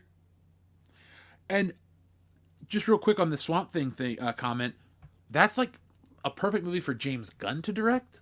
Yeah. But not necessarily other people. Like, maybe get Guillermo del Toro or something. Make it really atmospheric, and don't be afraid to be scary. Because DC would go hard R with the Suicide Squad, so make it fucking scary. Make it deep. Make it sad. Make it all of those things. Just make it good. So we have The Brave and the Bold. While Reeves is handling his Elseworlds version of Batman, Gunn and Safran have announced that Gods and Monsters will also include The Brave and Bold, which will be a movie focused on the extended Bat family. More specifically, the upcoming film will put Damian Wayne at the center of the action in a father-son story inspired by Grant Morrison's comic book run. The Brave and Bold will also introduce a new star in the role of the Dark Knight. Let's look up. This is a misstep here. Like, if you wanted to, at some point down the line, do Batman and Son, have Damian Wayne in there, okay, there's actually a place for that down the line, but they're putting the cart before the horse. Agreed. Why are we skipping Dick Grayson, Jason Todd, and Tim Drake? We're skipping 3 Robins. Damian Wayne is the second least liked Robin, behind only the one that fans literally voted to have killed off. Okay, just to put that into perspective. And Damian Wayne took into like 2016, 2017 to have a story where more fans were kind of on board with him during DC Rebirth. And that was only when he was the leader of the Teen Titans in Rebirth, honestly, in my personal opinion. Grant Morrison certainly did some great writing, but this isn't the starting. Why are we starting here? So yeah, you're saying you don't want to do an origin story for Superman. Obviously, they don't want to do an origin story for Batman here. And I guess that's fine. But where does that leave us? We have no idea where or when or what the hell this thing is supposed to be. All you're saying is this is a father and son story. Okay, well, that's fine, but all we know for the reason of you picking Damian to be the Robin for this Batman that's going to be your new headlining Batman for your main continuity of this live-action universe is because he's James Gunn's favorite Robin. I'm sorry, that's not a fucking good enough reason. No, I stopped reading those books because I hated the character. I don't like... Most people hated Damian. Well, all this is this character is like... Velma or these unlikable douchey know-it-all characters. Writers, I'm a writer. I don't write douchey unlikable characters, and when I do, they're the villains. The villains of Wokebusters is an annoying I don't want to call him woke piece of shit, but he's an annoying bastard, and you're happy to see shit happen to him. Why do you make the heroes that we're supposed to cheer and that are sticking around for the next 50 years, why do they have to suck? Why do they have to be the ones that are so fucking petulant and annoying? Like, where's the earnestness of a goddamn superhero? That's why Spider-Man was so refreshing. Oh, I'm just a nerdy kid from Queens. Not this little bitch. I hate Damian Wayne. I hope in the movie he gets his fucking head chopped off and Batman just stands there and go, well, I shouldn't have fucked his mom. And then the movie goes on to something else. I don't want this. I do not want this. It's just so sad because this robs fans of so much. Like, okay, are we supposed to believe that we're just jumping into further along down the timeline and, you know, Dick and Jason and Tim already happened, but they're all off doing their own thing solo now? Or are we just completely circumventing and skipping that, and we're just never going to have a Nightwing? Because I'm sorry, that DC, was it the Titans live action series? That's not any of those characters. And I say that as an authority on the Titans. You can get the fuck out of here with that. So we're skipping characters that people love just because James Gunn supposedly loves this one. And I say supposedly because I have no real reason to believe at this point that James Gunn is a massive DC fan, where he legitimately, for some weird crazy ass reason, loves the character of Damian, aside from maybe the fact that he's a little kid, or that he's just saying that to try and sound like chic or whatever, like, oh, I like the less liked character. So that's what he's trying to do. It's like a contrarian. That doesn't Look at make his you jokes. Yeah, that doesn't make you fucking special, dude. That doesn't make you a fan. It just makes you a self-obsessed jackass that is putting his preferences before the preferences of the fans. And I'm sorry, that's a bad stance to have. I agree. And why you rob the audience of the one great Batman and Robin film that we'll never get. And people go, well, this is Robin. No. I don't like that DC gives 10 characters the same name. I have a problem. That's why I don't really like their books as much. But I do recognize Dick Grayson as the one and only true Robin. A movie about a kid losing his parents, and then instead of not making him 19 years old like in Batman Forever, but making it a movie about this kid who loses his parents, and then you try to build this relationship, but then you also are a superhero, and there's like a whole nother layer of, like, there is a great Batman and Robin story without it being this douchey Damian Wayne. It doesn't need to be his son. It makes so much more sense for Batman to be earlier in his life, to try to take on someone to help him out and train him, than it would be to make a movie from the get-go where you have to introduce Talia al Ghul, Ra's al Ghul, the Lazarus Pit, all of this shit, the Demon Quest, all these other things that went down. Or wait, not Demon Quest. Demon's Breath is what his name is. Anyway, my point is, like, all these storylines, if you don't know the comic, you might go into this movie and go, when did Batman have a son? Yeah. That's going to turn people off. They're not going to... There's no setup there. Yeah. There's no setup. You have to set up Talia al Ghul and Ra's al Ghul for this to have any weight. For it to be like, oh shit, I've got a son? Yeah, Talia al Ghul kind of fucked you over there. Like, there's supposed to be weight behind that. The Damian Wayne story is far more interesting from the Bruce angle than it is from the Damian angle. Because that's like, Bruce got one-upped there, and he got taken advantage of. And so there's an interesting story to be told there, but we're jumping way ahead of ourselves with this. And you are robbing fans of fantastic characters. I know you said you don't like that DC has a lot of characters that have the same name, and I would agree with that, with very specific exceptions.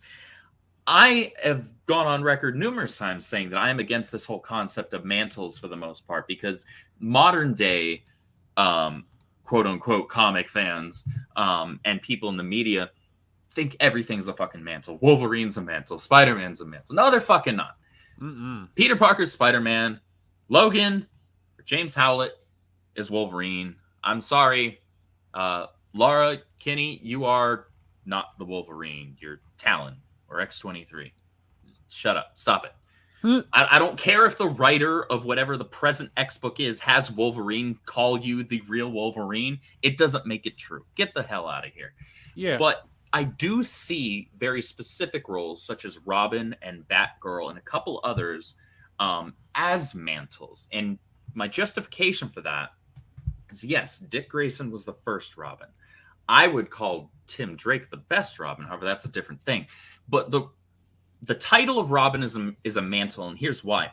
It's something that allows a young, budding, in training character who wants to be a hero, wants to do this thing, can actually kind of get their feet wet, hone their shit, get tempered until they grow out of it and grow into something that's their own. We see this with Dick Grayson. Dick Grayson moved on. He realized at a point, it was like, I'm over this thing with Bruce. It's time for me to do my own thing because I'm my own character. I can be Nightwing. And he becomes Nightwing. And everybody freaking loves Nightwing because Nightwing's a badass. There's perfect reason for that. We even see that technically, even though it was unintentional, with Jason Todd when he becomes Red Hood. You know, we see that with Tim Drake. Though Tim Drake did retain the Robin moniker when he became Red Robin. And I think that's actually something that's quite telling and important because Tim Drake knew that Batman needed a Robin. That's why he sought him out. That's why he discovered Batman and Robin's identities, because he knew that Batman needed a Robin. He said, hey, I'm going to be your freaking Robin. You need one. Deal with it. And there was a really good story there. And so it actually made sense when he eventually did grow out of that for him to become Red Robin and still retain that, because he knows in his heart that that's part of his identity and that's an integral part of his life. That meant something. With Damian, you can tell a good story with Damian. And in fact, the benefit of Damian is you have this starting point of this kid is a little shit and nobody freaking likes him. His own damn father, Bruce, doesn't even like him, and I can't blame him. However, because of that starting point, that really low starting point, you have a lot of area for growth. So you can actually have a legitimate arc there if you tell it right. But you can't just start with Damian, because there has to be weight behind the Robin mantle. When Damian says, yeah, I'm going to be Robin, there was a big deal to that, because Tim Drake was like, the fuck?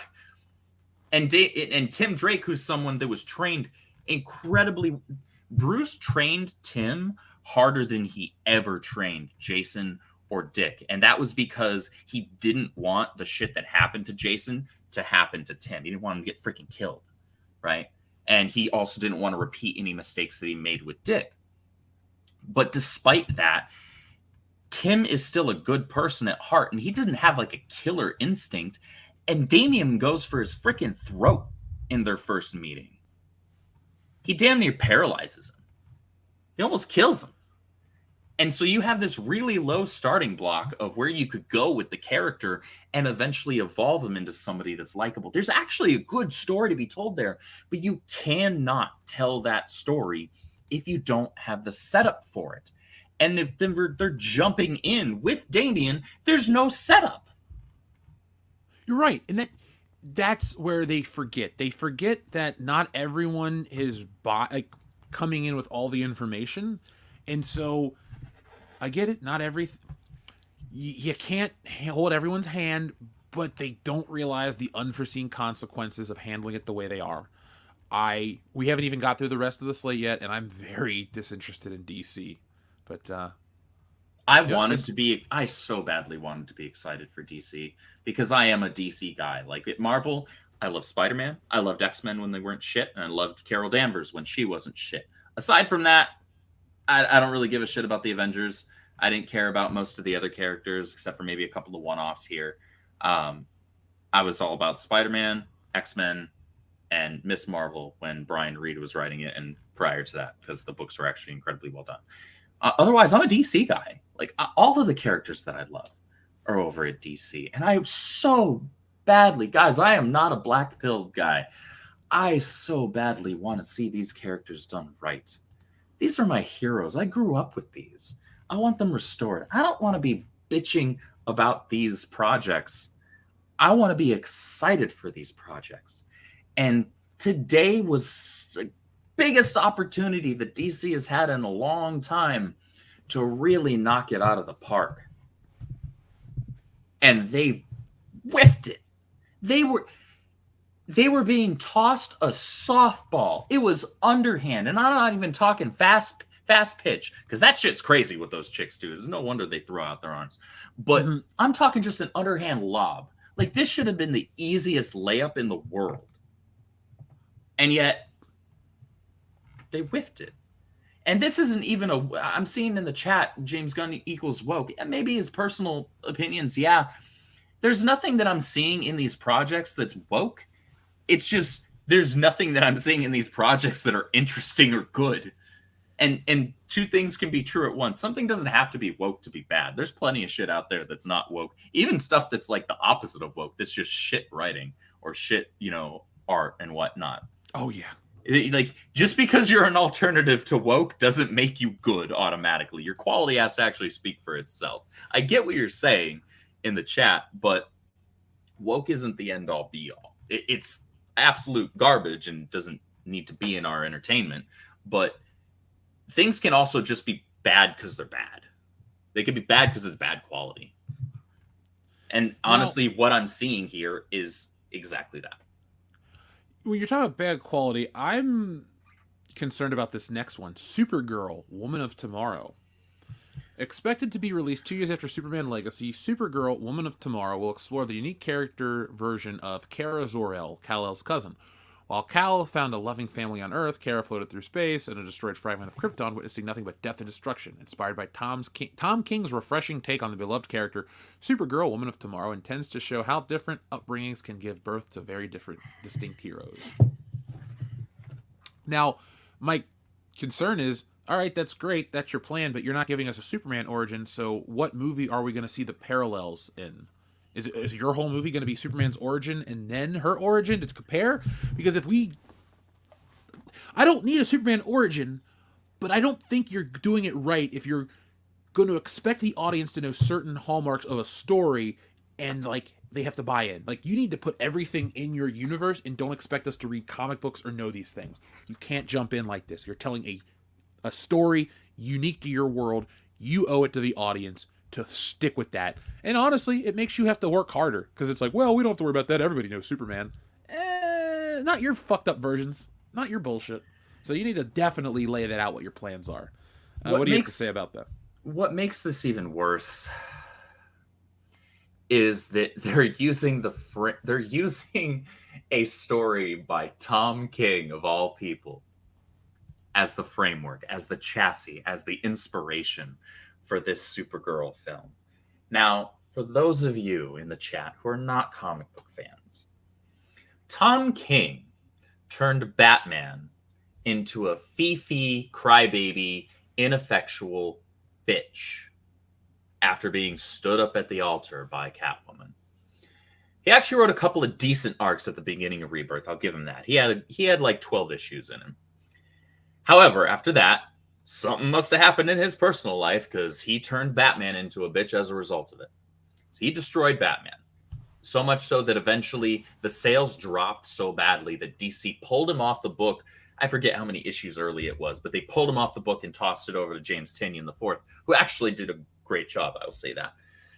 He also turned Wally West into a murderer, which was fantastic.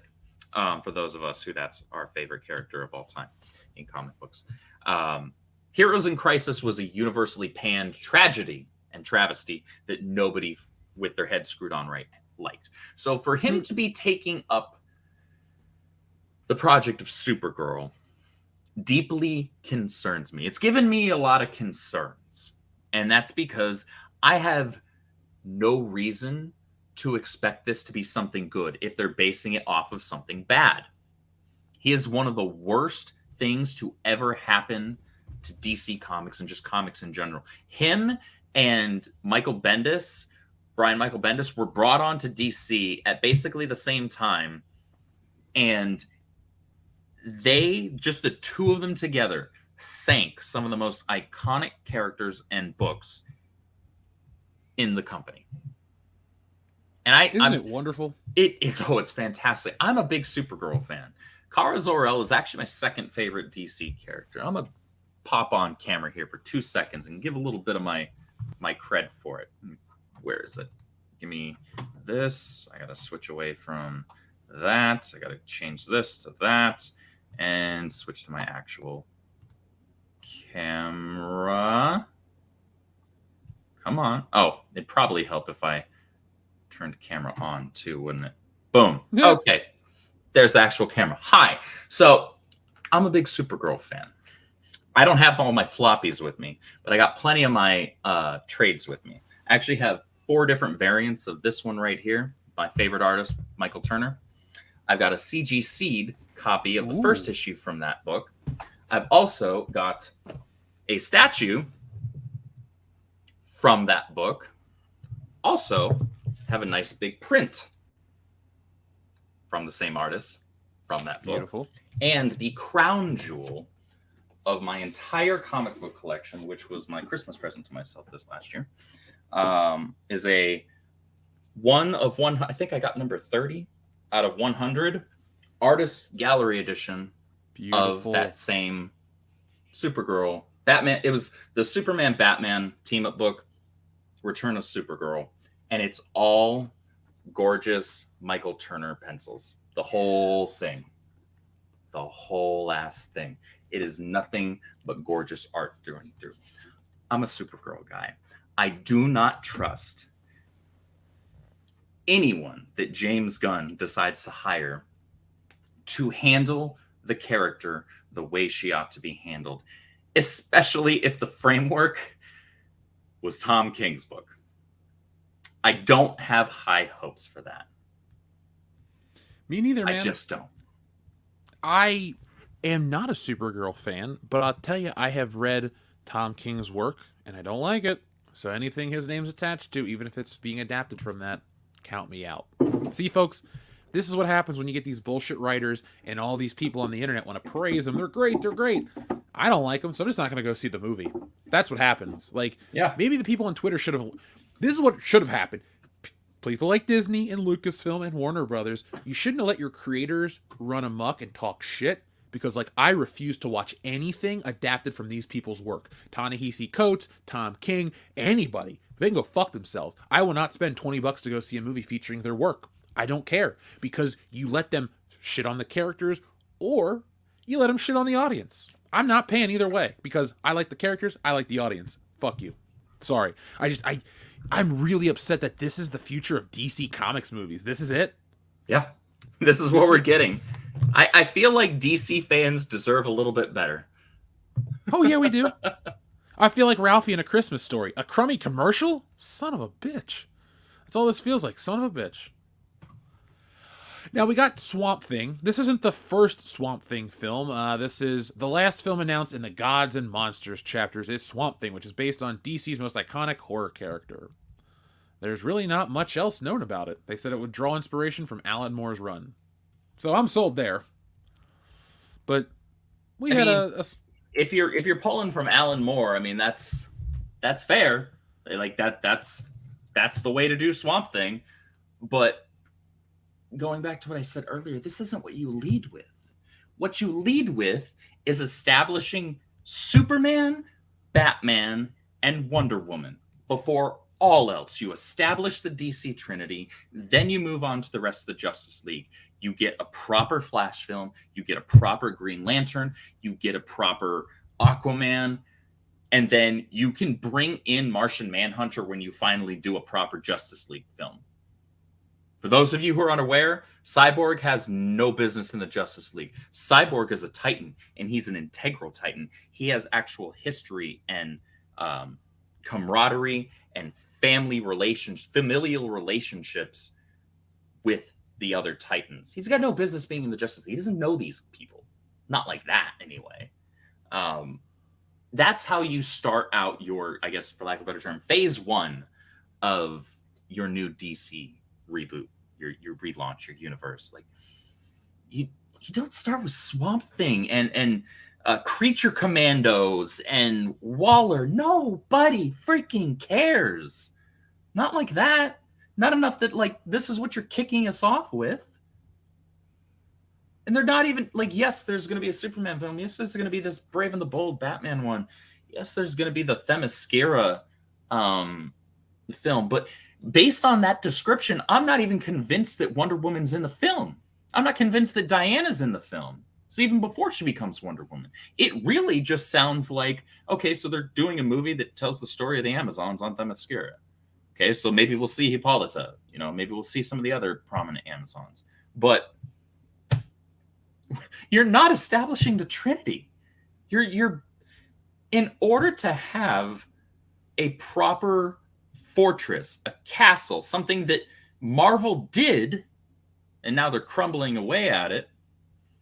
But what they did is they set the foundation. Their first few films were setting the foundation of who their main players were going to be in the Avengers and therefore the larger MCU moving forward. But those had to be mainstay characters. Those had to be important characters. I'm sorry, you got to do better than that, James Gunn. You have access. There are no 3 characters that Marvel has that are on the level of the DC Trinity. Marvel has Spider-Man, which is on the level of the DC Trinity, but nobody else that's on that level. Mm-mm. And Spider-Man is a singular character. He's a solo character. If the Avengers need his help, they call him. Or if the Fantastic Four needs his help, they call him. Every now and then he'll buddy up with Wolverine or Deadpool or whoever, right? That's totally fine. And those are fun. But he is a solo character. The DC universe has far better teams. And I say that as an X-Men fan. The Teen Titans, the Justice League, the Justice Society, and others, the Legion of Superheroes, Marvel's teams can't compare. I don't give a shit about the Avengers. I actually liked the Avengers movie way more than I ever liked any of the Avengers comics.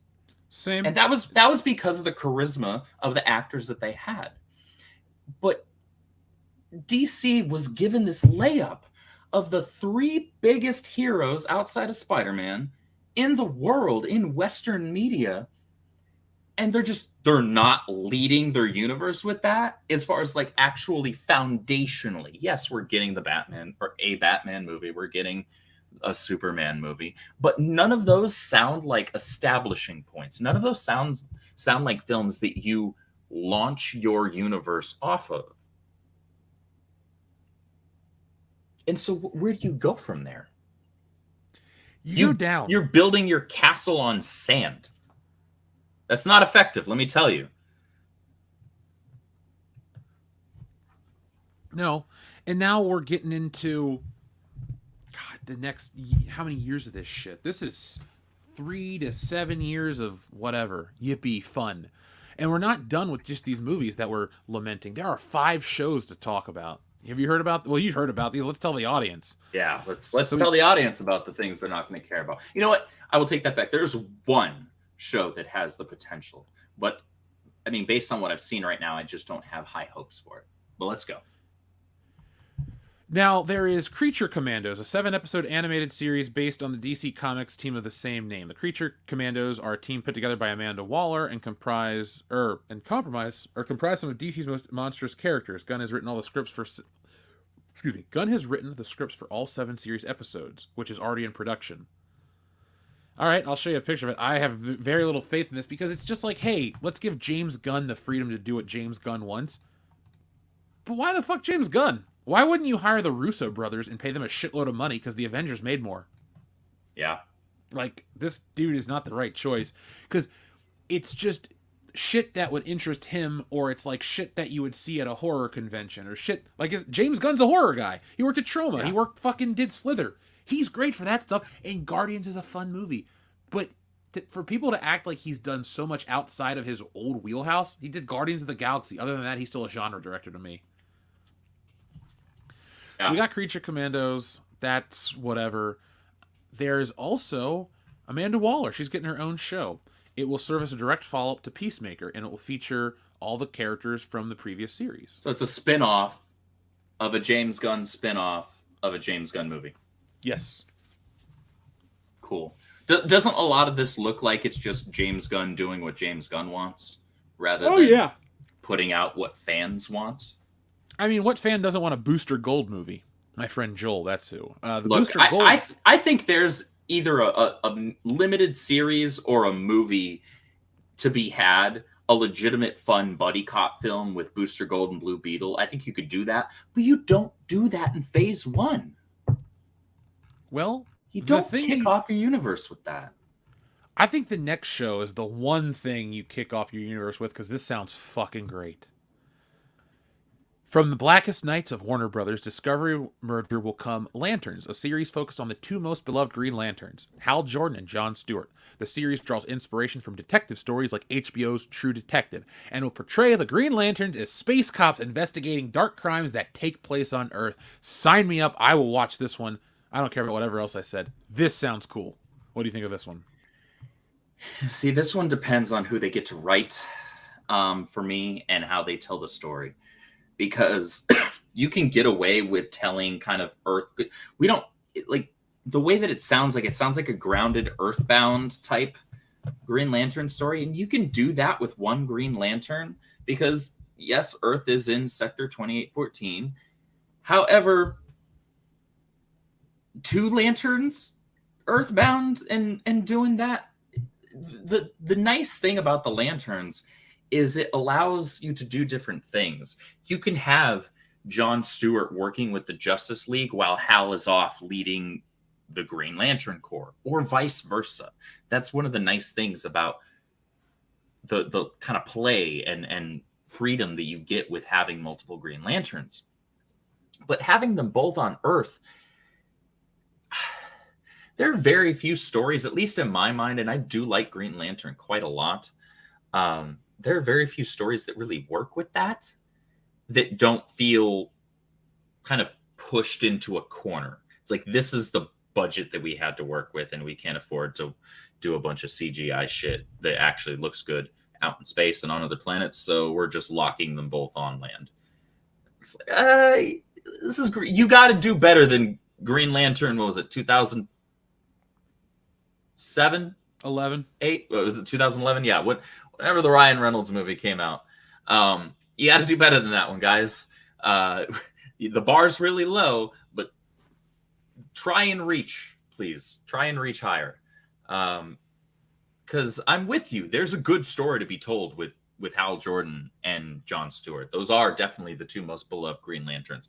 A lot of people, yours and my age, grew up with Jon Stewart as their Green Lantern because Hal was dead for a good portion of our childhood. He had sacrificed himself to restart the sun after being possessed by Parallax.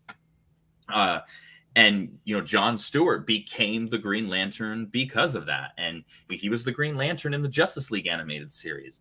And a lot of us have massive love for that series, and justifiably so. I love Jon Stewart.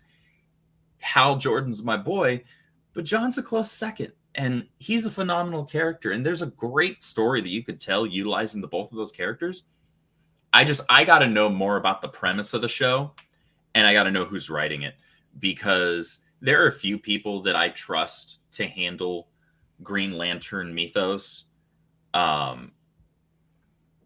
outside of Jeff Johns. And so I got to know more. They got to give me more for me to get excited first. I think of all of these projects here, that's the one that I'm leaning the most towards excitement. Just I don't want to sound like a complete black pill jackass here. I think that one has the most potential just on its face. I need to know more about it. I need to know what the actual premise is. I need to know who's writing it before I make my final decision, outside of actually seeing the thing.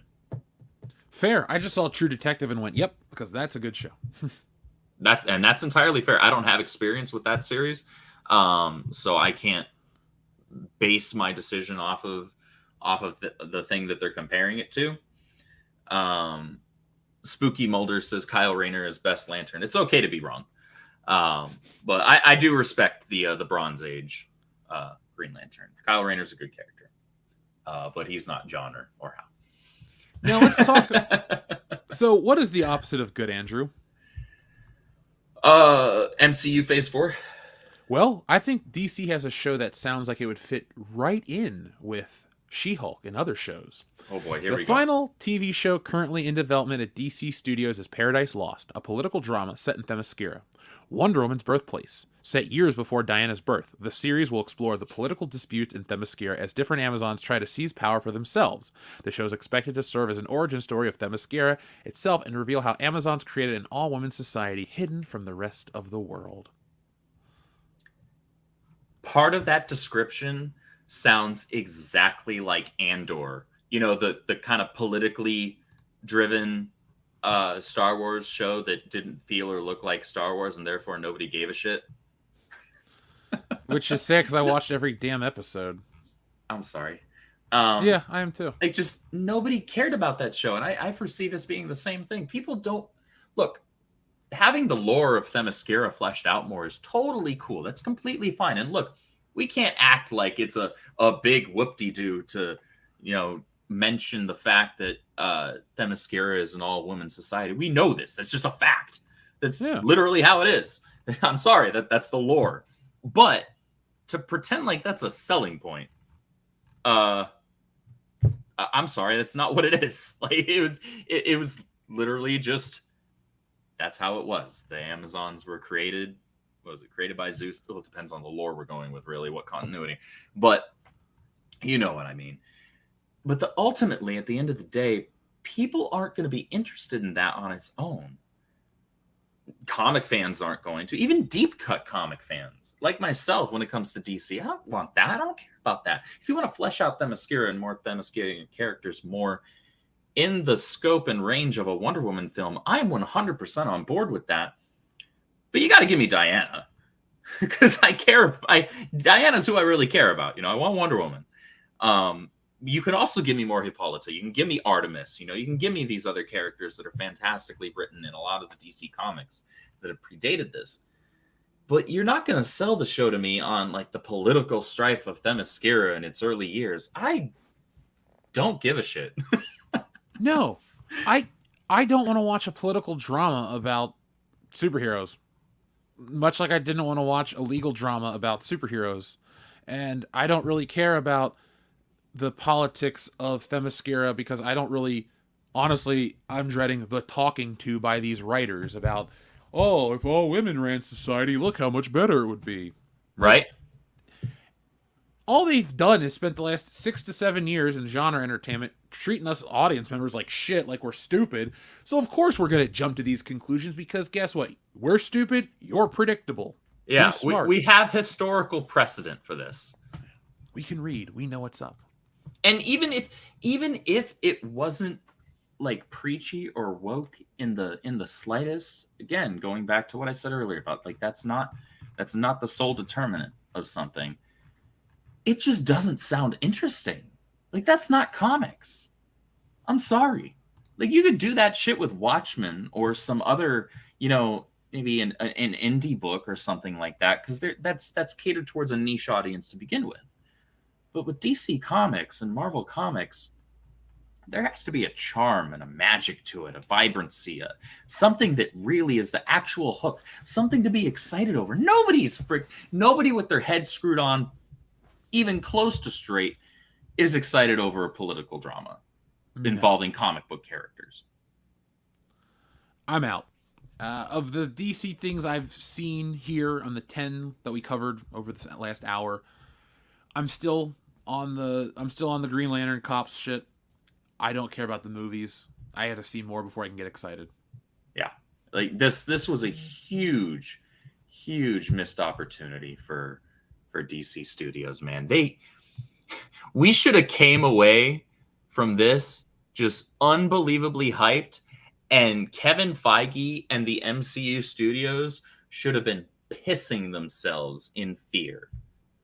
Because that's how easy this could have been. And I'm sure that they were all like they were probably all in a freaking conference room, and when James Gunn started rolling out the list, they all started cheering and screaming and hooting and hollering and you know, busting open the champagne like, how we still got them. No, we're still, despite the shit we're putting out right now, we're still going to get more people in theaters than they will. it just, I want more out of fucking superhero movies, man. Yeah. Like we used to get more. Yes. I want fun in superhero movies. I want them to have that pizzazz, that panache, that charm. Comic books used to have a charm to them, and comic book movies used to as well. The first few phases of the MCU had a fantastic charm to them. Like you couldn't help but like go in there and it's like, even if you never watched the movie again afterwards, you're like, yeah, that was a pretty good time. That was fun. I'm glad I did that. You know? And we don't get that now. And certainly none of this sounds like that. No. Folks in the chat, I want to know what you all think of the DC slate. I'm not going to go support some of these things. I'm not that excited to support others, but we will find out more together, folks. But today, the announcement was just dropped, and that's why you want to listen to the High Council, because, well, when it's news, we're there for it right away. So, is there anything you would like to bring up in terms of DC before we move on? I feel like this is more personal. I feel like I always get the short end of the stick when it comes to DC stuff, because whether it's the comics lately, which I guess I stopped 2 years ago, or the live action, my two favorite heroes in DC always get the short end of the stick: The Flash and Supergirl. And this just continues that trend. They're utilizing Tom freaking King's Supergirl as the framework, as the chassis for this thing. And they're also potentially hanging on to Ezra Miller as not Barry Allen. Because I'm sorry, he does not resemble any Flash. He doesn't act like Jay Garrick. He doesn't act like Barry Allen. He doesn't act like Wally West. He doesn't act like Bart Allen, who was the Flash for about 5 minutes. He doesn't act like any speedster that I'm familiar with. And I'm sick of that, man. I'm like really sick. Like Batman and Superman fans at least have a few films to hold on to and be like, yeah, we got this. I'm looking over here like, well, I guess at least I have the Justice League animated series. That was pretty awesome. That was the best. I had that on the other day. And I at least have fantastic iterations of both Wally West and Kara Zor-El in those. That's really all I have to hold on to, though. Well, at least it's something. I guess it's better than zero. Yeah. So let's check back in with the audience. Care to pick a number? Let's go with 47. 47. All right. Where is 47 at? Oh, okay. It's right here. Wait, crap. Why doesn't it click it? Click, damn it. Click. You're an inanimate fucking object! That's great. Shrubbles08 says, I'll take a Back to the Future motorcycle Doc Brown and a Joe Rogan slap nut, please. All right, sure, man. No problem. Here comes your Doc Brown right now.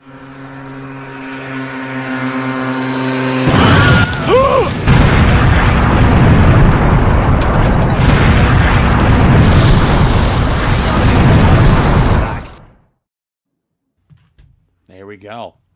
Also, you requested the other one. Let me get that pulled up for you right now. And it just takes a second. We all like sports. We all like hockey. And sometimes we like, I don't know what the fuck I'm trying to do.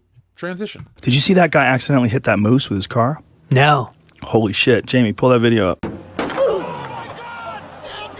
It's Mr. Flatnut to you.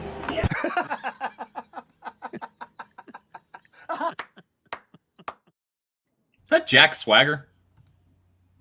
No, that was Jeff Jarrett. No. Kind of looked like Jack Swagger from The Profile anyway. One day we'll talk about Jeff Jarrett, you and I just personally, because okay, it'll be funny to troll Mary. All right. Okay, fair enough. Gearstark says, Boogeyman and Terminator bike, please. Sure, no problem. I don't know what the Boogeyman is. Is that me? Is it this one? You found my secret button. Lucky you. Lucky me. Is it maybe the Dion Horse one?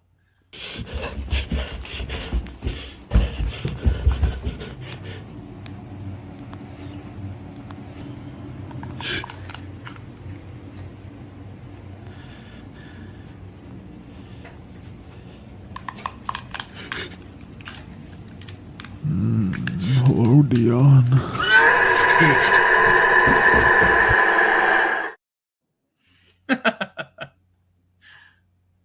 There we go. That's what I was thinking.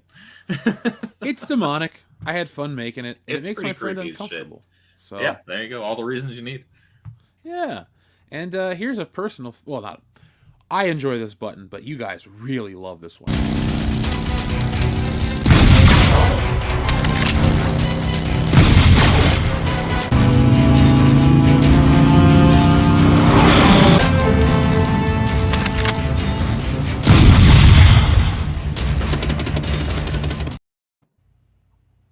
Rest in peace, sir. So thank you to those never get old.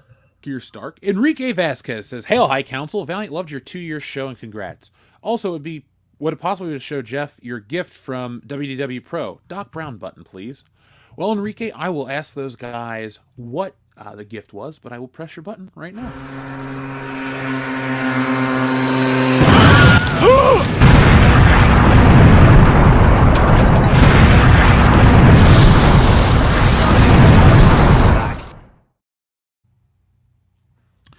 Yeah, it's just as good the second time, to be honest. All right, so Georgian, thank you very much. He says, Zelina Vega wearing cosplay of Juri from Street Fighter 6 during WWE's Royal Rumble was lit. Hopefully Zelina doesn't get pervy feet pic request. Number 1 button, please. So Georgian, sure, I'll press the number 1 button. And I don't know if you saw this, but she is now a commentator in Street Fighter 6. So glad you liked her. She's a part of the franchise. You eat pieces of shit for breakfast? No. Shrubbles08. Yeah. Oh, Andrew, hold on, shit. I think this is like a duo.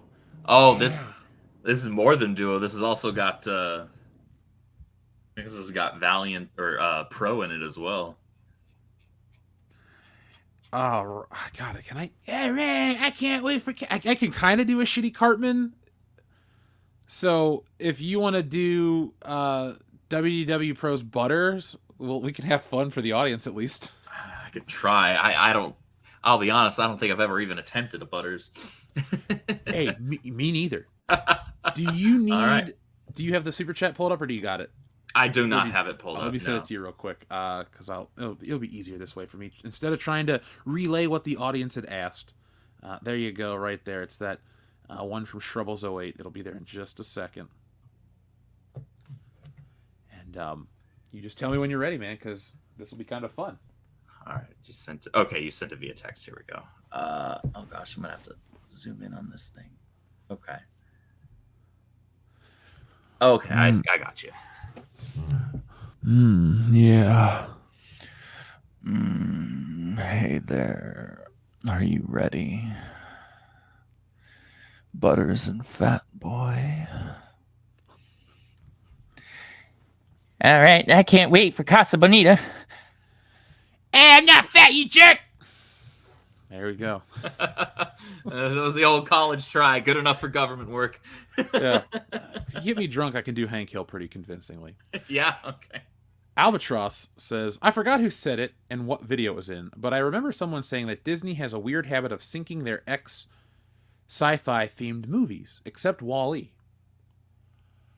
Well, when it comes to Tron, it just says to sync their sci-fi movies. They did it with Tron and John Carter, and they use those as justifications to not make any more Trons, even though Tron Legacy wasn't the big failure that John Carter was. You're right.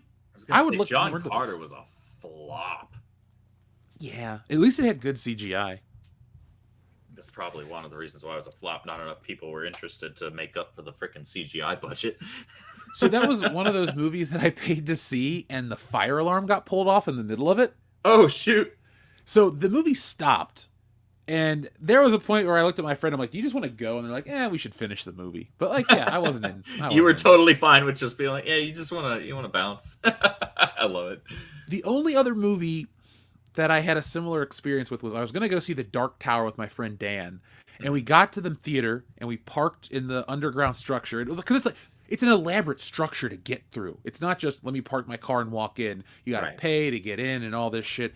And then I looked at him and I went, I really don't want to see this movie. Do you want to just go eat instead? And so we walked through this entire elaborate structure just to get outside because we got cold feet. I've never gone to a movie and went, fuck it.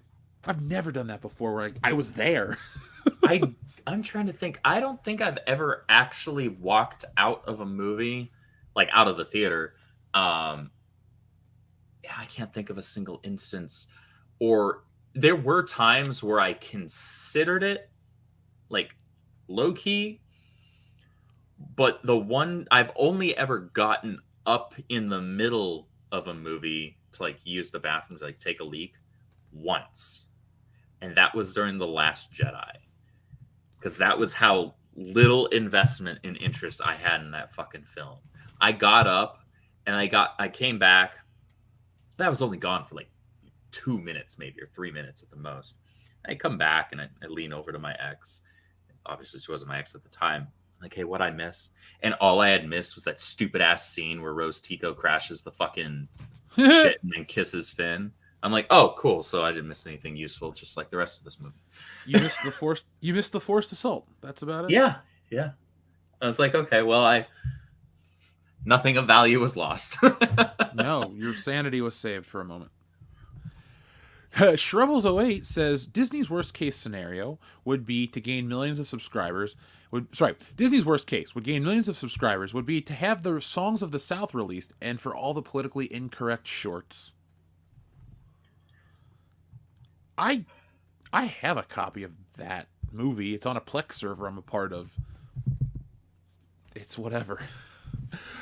Michael Maloney says, I'm going to subscribe to Disney Plus to see Mandalorian and catch the Bad Batch, then shut it down again. You know, Michael, the stance of this channel has always been, do what you want, man. We do not judge. If you feel like... Your money. Yeah, it's your money. We're not here to tell you. I don't like to get into the activists and the boycotts and all this shit because that's you guys. I can do what I want with my money. I think that's an individual's prerogative. That's an individual's choice. You are free to fund or not fund whatever you want. That is 100% on the individual. I choose not to give Disney my money anymore. If somebody else does, that is entirely their freedom. I'm not going to freaking call somebody a shitty person over it. Just as long as Disney doesn't get a cut of my game GoldenEye, I'll be happy. So. There you go. Thank you, though, Michael Maloney. Yakase, what is up, says, I took my whole immediate family to Black Panther. 12 people. Not a single one of us went to see Wakanda Forever. Disney has pulled an Amber Heard. So I'm going to be making this movie. Or sorry, not making this movie. I'm going to be making this video about Black Panther. I've been working on stuff for a couple days. You know how it takes, or how it goes, Andrew. Sometimes you got to write the scripts, and it takes a while to get the pieces together. This is something I'm working on. It is an embarrassment. It's so telling, too, that how few people returned for that movie. Oh, yeah, because the first one did over 1.3 billion worldwide, and the second one did just over 800 million. And if you factor in inflation, so ticket prices were like 30+% higher, then you're looking at like 45 to 50% fewer people went and saw the second film. That's a lot. That's a lot. That is how little of a give a shit people had for that movie. Like, that's embarrassing. Like, Black Panther, the first movie, was okay. It was fine. It had some good scenes. It had some really bad CGI at the end. I give it credit for its costuming and its sound design, and that's about it. And, you know, I credit to Chadwick Boseman. You know, he does a great job. He had a good performance. But beyond that, the movie's just, it was okay. It was fine. It was nothing spectacular. It wasn't the most amazing thing in the world. It was fine. You know, it was whatever. I wasn't mad that I went and saw it. But holy crap, man, for people to drop off that much. And I'm sorry, you don't get the COVID excuse anymore. Nope. You haven't had that for a while. People turned out for No Way Home anyway. And that was in, 2021? Yep. So it's like, look, you don't get that as an excuse at this point in 2022. You just put out a movie nobody wanted. Now, speaking of stuff people want, Xavier to God says there's a rumor that Tobey Maguire wants to do another Spider-Man movie, maybe Spider-Man 4 or something, but personally, Sam Raimi has to do it. what do you think about Spider-Man 4? Or what do you think about another Spider-Man featuring Tobey Maguire? Are you there for it? Would I see it? Yes. That being said, I don't think it's necessary. And the reason why I say that is even though it'd be nice to like redeem that after the abysmal shit show that Spider-Man 3 was, his arc felt complete, I think. I think it'd be far more beneficial to have an Amazing Spider-Man 3. But in a perfect world, I'd get both. Honestly, because I would still go see another Tobey one. I'd be like, awesome, okay, yeah, I love Spider-Man 1 and 2. I watch that shit on repeat. All right, I'll buy one. Like, I it's certainly not something I'd be mad and upset about. Like, as long as it was, Sam Raimi attached to it, the premise for the film was good, and they didn't half-ass it. I'd be like, yeah, all right, hell yeah, I'm here for it. I feel the same way. I'm okay. I just don't think it's a necessary film. Yeah, that's how I feel. More would mean more merchandise, which I'm okay with. Mm-hmm. But also, we've kind of reached a great point of Tobey Maguire Spider-Man merchandise. We got the Hasbro figure coming out. We have the Mafex figure, the SH Figure Arts coming out. We have the Hot Toy. That's it. There's really nothing else to milk it for. You got cheap, high-end toys. You got statues. You got busts, you got Funko Pops. As a collector, I get everything I want already. If they do more Spider-Man movies, yes, there's the movie, there's that aspect. But it's all about to make more money. I don't want to get excited because that would be the end of it. It's like you give me Spider-Man 4 and it could be amazing, 10 out of 10. But then what? Yeah. Are you going to give me Spider-Man 5? Are you going to give me Spider-Man 6? Because Tom Holland ain't shitty. I'm okay with Tom Holland playing Spider-Man, but are you going to give me both? Because I got the money to go see multiple Spider-Man movies a year. If they're good, I would see one a month. I would be excited, but they're not. And we got all the more Tobey merch that we needed with No Way Home, honestly. They're still putting out new merch from that. Oh, I know. My wallet feels it for the next year and a half. I think, is it next month or 2 months away that my Andrew Garfield Spider-Man, what the frick brand is it that I pre-ordered? It was like $100. SH Figure Arts. Yeah, that's the one. Yeah, I've got that on the way. I have the Tobey Maguire version coming. I like SH Figure Arts quite a bit. If you ever do more Japanese stuff, though, get a Mafex figure. Mm-hmm. I think they're a much, much better toy. And it's kind of sad. There is a premium for Tobey Maguire that Andrew Garfield doesn't even have. So what I mean by that is the high-end SH Figure Arts figure from Andrew Garfield is $79. Tobey Maguire is $95. Mm-hmm. Same. Well, line. You said SH Figure Arts, right? Yeah. Yeah. The reason it actually was initially $99 or $95. They changed it, so they altered the different variant pieces that come with it, I guess, and so they dropped the price. Because I got an email about that like 2 days ago. Okay, saying good. That, hey, they're changing a couple of things about like what's being packaged in with it, and they're like we're altering the price as a result. So no more Andrew Garfield head. I don't remember if it was the head that was changing or if it was the hands, but something about it was changing. I got the email and I was like half asleep. It's got to be the head because they took out the part about the secondary head and all that stuff. Okay, yeah, I guess that's what they changed. That's kind of a bummer.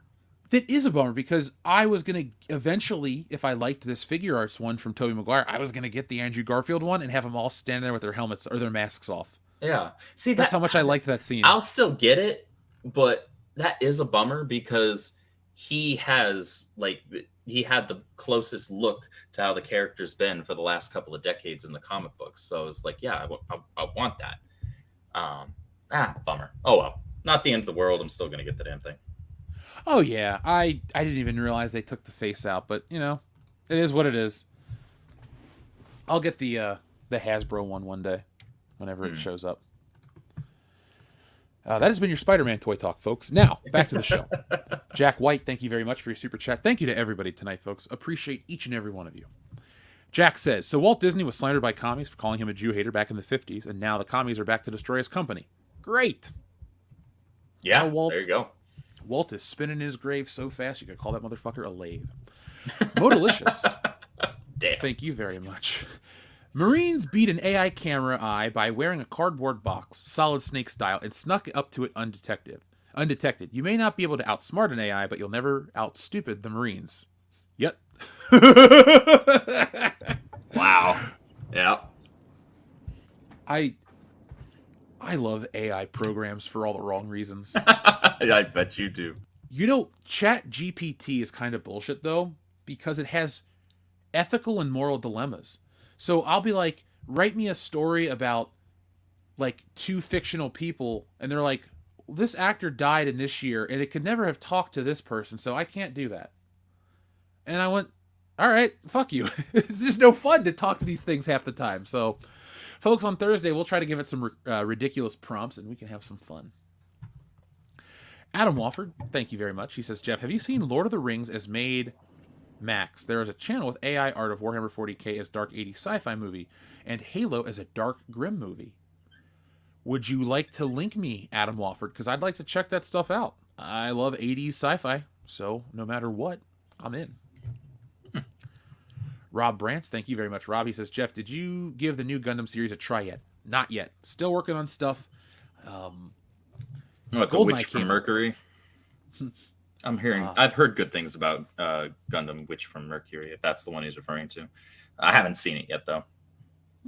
I like Gundam stuff, so I'm willing to watch.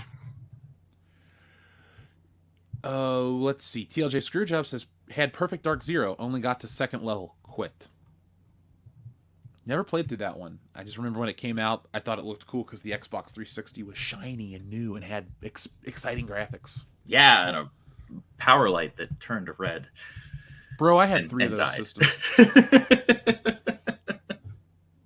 So, what do you think of this, though? I had 3 of those systems. I still consider it one of the best gaming consoles I ever had. The games were great. The experiences were great. It was a nuisance that the thing... I never thought I would have to take my game console, wrap it up in a towel, and let it resolder. You know, I actually never had that issue with my 360. But most of my friends had it happen at least twice. And I felt really bad for them every time.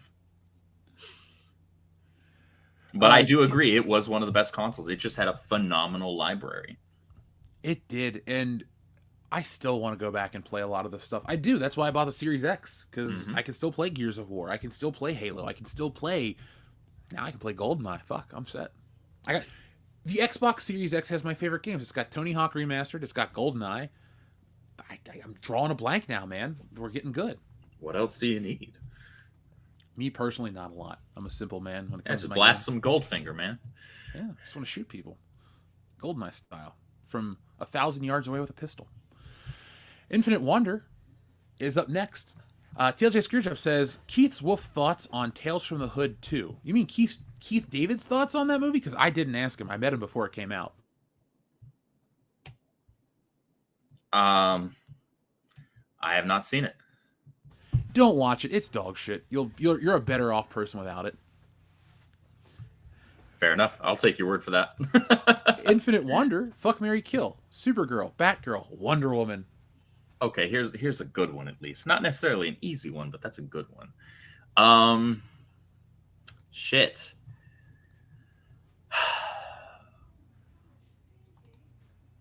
Fuck Diana.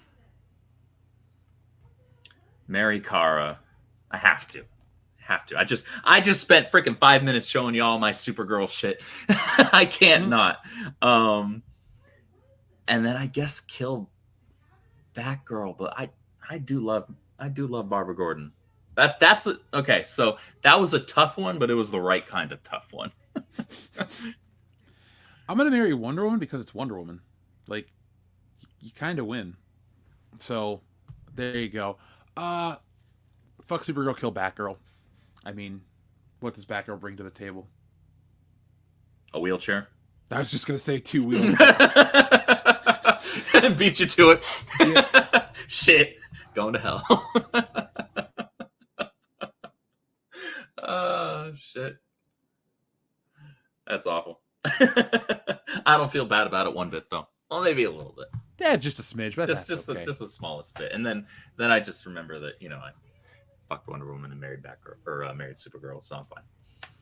Now, Dark Art 2000 has a request, and I appreciate this request. He says, your next book, can we get some monster chicks? Yeah, I'm down for all that stuff, folks. You got to remember, Tits and Art is just the first volume. It's seductive fantasy. We can go anywhere with this book, with this series, with these titles. All you got to do, folks, is get the word out there so we can get through this back stock, and then we'll get the next one. And let me show you how big these books are. You know you like your women a certain size. We're not going to talk about that. But Tits and Art is a big book. These are 11 by 17. There's only a handful of these left. We have 4 boxes left. And we have a few more boxes of these, but not many. So get yourselves a copy. You can go to titsandart.com right now. These are $20 plus shipping and handling. And you can get it autographed if you'd like. And this is full gloss, full color, high quality. I only work with the best. And can't show you a lot of this, but, there's some stuff on the inside. Old Hugh Jeffner's here. And a whole lot more, like the Tianator. There you go. I can show this on air because there's no nudity. But, yeah, folks, get yourselves a copy of Tits and Art. It's a big, beautiful book. No one else has done it, so I thought I'd do it. And it's I'm honestly shocked. Yeah. I'm really shocked that nobody else has jumped in on that. But, I guess there are only a handful of artists that I've seen in this space that have a style that would be able to make that work. But, guys, get in where you fit in and take that in all the ways that you may.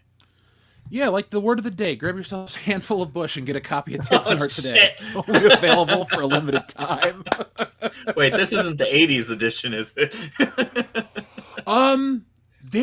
There was a minute where I was going to do 80s themed. Not because of that. I was literally thinking like, man, we could do like Terminator and this and that and Beastmaster. And I was like, wait, no, that's too limited.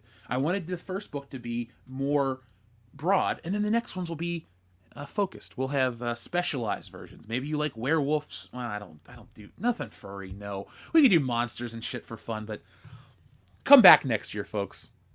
We'll do it. We'll do it all. Titsandart.com.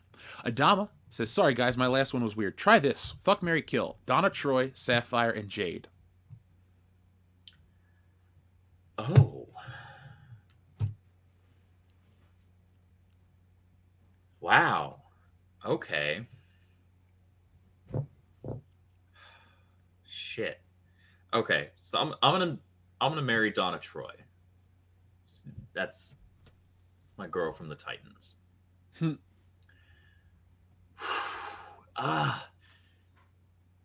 Kill Jade, fuck Sapphire, I guess. That's a harder one. Well, there's a part 2 I'll read you in a moment. I'll marry Starfire as a princess on her planet, right? Oh wait, okay, hold on. Did he say Starfire? Yeah. I heard you say Sapphire. Oh no, so I thought you were just shorthanding Star Sapphire as in like Star Sapphire, the Star Sapphire is like adjacent to the lanterns. Oh yeah, her. My bad. Oh. Okay, so it is Starfire? Yeah, Starfire.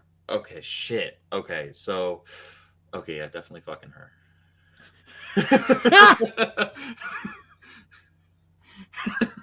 Like that changed that. I had to make a correction, guys. We took out the white out. Take that how you may, and and had to make a correction there. All right, yeah. Well, my bad. I didn't mean to interrupt. Oh, you're good, dude. You're good. That was an emergency stop, though. Hey, I understand these things, man. You are in good company. I'll marry Starfire because she's a princess. Fuck Donna Troy, and then I don't know who Jade is off the top of my head, so But the next 3 I definitely know, and I know my answers. What about Zatanna, Black Canary, and Power Girl?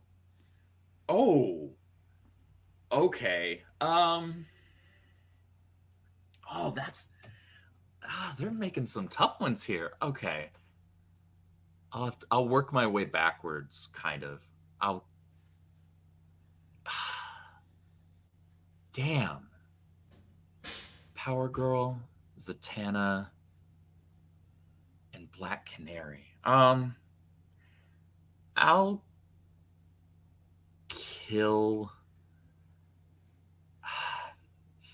kill Zatanna. I don't need her doing any creepy satanic demon summoning shit in bed. I'll fuck Dinah Lance. So I'll fuck Black Canary and I'll marry Power Girl. I was marrying Power Girl too for 2 reasons. Yeah, yeah. She'd be a good addition to that book of yours. I want DC to just sell me the rights to Power Girl. We'll do it right. She'll be the star of her own universe. There you go. I'm good with that. I'll get Frank Cho to do the interior art. We'll get Frank Cho to do the covers. I'll do some of the interior art. We'll hire some other people too. It'll be fun. We'll get there, folks. Don't worry. It'll be a grand old time. Yeah. Better than the Flintstones way of an old time. Music Man Zoso says, make Star Wars unwoke again. Jeff, 2024. Now, folks, I wasn't going to run in 2024, but I'll be 35 by then. Oh. So, just putting it out there. Jeff, 2024. We'll make Star Wars good. We'll fix DC. Shit, what we can do is if we can pool enough money, we'll just buy it all back, and then we'll figure out what to do there. So, folks, let's come up with what? $1 trillion cash? We can do it. Yeah. $1 trillion, we can own entertainment. We'll buy Disney, we'll buy Warner Bros., we'll buy it all. What are we going to do with it? Whatever the fuck we want, it's ours. Yeah, it's ours. We'll do whatever the hell we want. Oh, Music Man Zoso, thank you very much for that. Jack White, thank you very much for your very generous super chat. He says, I wonder if with Batman, are they planning to do this movie, then do a TV series as a prequel, going through each year of the older story with Dick Grayson and Tim Drake? I think you're giving him a lot of credit, man, because that sounds like a good idea. Yeah. I don't know. Again, yeah, that sounds like a lot of credit. I can't bring myself to fake being excited for this slate as of right now. I'd need to know a lot more details about the specific stories that are being told and who's attached to them as far as writing and acting, and those things would have to actually be good. Yeah, it's important to me too. But I like the thing I enjoy is that the audience tends to come up with, most of the time, let's say 90% of the time, better ideas than they're going to give us. And people are like, you got to wait and see. It's kind of hard to wait and see when the audience goes, yeah, they should do this story. And then you go, yeah, that makes sense. And then you get bullshit. Yeah. No argument here. Thank you, though, Jack White. Jack White has another one. He says, I think Damian can work if they have an arc with Damian learning humility and not be quite as kill happy. I get that'd be integral to making Damian a character that people would actually give a shit about. The problem is you still need the setup for both Talia al Ghul and Ra's al Ghul, as well as just the mantle of Robin being important. Yeah. And hopefully they'll have good, endearing characters in this new universe. That's the thing. I gotta like the characters. You gotta care about the people. Just, whatever. Yeah. Enrique has a compliment for you, Andrew. He says, Andrew, I love those Persona 5 posters. Steal your soul. Steal your heart, but I understand that, and I appreciate the compliment. I have not played a Persona game yet. Maybe one day. They're not for everybody, but they have phenomenal art design and music. I'm down. I'm willing to give any game a shot. If you got Xbox Game Pass, then Persona 3, 4, and 5 are all on that. I do. Maybe I will play those after GoldenEye gets old, which I played GoldenEye from 1998 till 2004 originally. And so I think it might take a minute. Yeah, I'll be done around 2040. So give me a call then, Persona. Yeah. There you go. Now, Adama, thank you very much for these awesome, massive, generous super chats. Appreciate them both. He says, on that terrible DC Universe app, they did a Note Perfect Swamp Thing series. It was a great story and perfect intro to his world. It was canceled after 1 season. Check it out if you have the time. I will check it out. I'm on board with that character, so I'll make some time for that. Now, Adama also has a super chat directed at you. Hey Wolf, don't shortchange Kyle Rayner. He single-handedly brought the whole Corps, beat Hal's Parallax after being trained by Alan Scott for 5 minutes. Then he single-handedly brought the whole Corps back from the dead. Yeah, you see, you just described a Gary Sue moment. So I wasn't a fan of that then, and I'm still not now. But I still like Kyle Rayner as a character because they did cool things with him. But yeah, that's not the moment to sell me on with it. He became the bestest ever in 5 minutes. Well, not a good selling point for me. Oh, thank you, Adama. Jack White says, Jeff, which Gundam series have you watched, and have you checked out any more One Piece, and how far are you into it? So, the Gundam that I've seen is Gundam Macross, because I've seen the old stuff, if that's the same series. So I got Macross is a different okay. series. Okay, so yeah, then I've seen whatever has been localized years ago. I was much more into anime back then. I would try to watch anything because it was cool and different. And then I started to get my tastes and figured out what I liked and what wasn't for me. And a lot of like people in robes or like Inuyasha or anything that's kind of fantastical tends not to sit too well with me. And anything about kids, I'm out. I do not care about your hero's journey of an adolescent youth. I do not care about a coming of age story. I'm in my 30s. I don't really care. I grew up. I'm past that. And you know what? It was a wonderful time to grow up. I had a nice life. I'm very happy. But I don't. The childlike wonder of these stories just is lost on me. I can make stuff like that, no problem. But I don't want to read it. Right. It's not for your consumption anymore, really, in your mind. Yeah. But that's the fun part about being a creator. When you make stuff that's not necessarily for your consumption, you still have the goal and the task of making it the best you can. So right, it requires work, requires effort. Yeah, I like that kind of stuff. I've been working on this other thing with a third party, and we've been doing some creative work, and it's nice to focus on that element. Jack White says, "Fuck, marry, kill: Nico, Robin, or Hime, Vanessa." Oh, hold on. I have to Google because there are no commas. So let me make sure I'm getting these right. Nico Robin is one character from One Piece. Orihime is from Bleach, and then Vanessa, what's her face? I don't remember. Let's see. I'm looking up that right now because I found them. Yeah, let's look at her. Okay, so let's check. I guess marry the witch lady, because that seems fun. Plus she's got magical powers, so she'll take good care of you. Hopefully. I guess fuck the one from One Piece and kill the other one. Sorry, Orihime. Orihime. I don't know how I'm pronouncing it. Orihime. Yeah. I guess. No, hold on. She doesn't have to die. She can live. Maybe I'll marry her. I don't know. I'll marry her. Yeah. Fuck the witch and kill the other one. That's my answer officially. Well, my answer is identical to that. Oh, okay. Once I looked it up, I was like, oh, okay. Now I'll marry the redhead. Yeah. Xavier to God, fuck, marry, kill: Black Widow, OG Miss Marvel, and Jessica Drew, Spider-Woman. Too easy. I will marry the shit out of OG Miss Marvel, Carol Danvers. If we're talking Brian Reed's running before, I'll fuck Black Widow and I will kill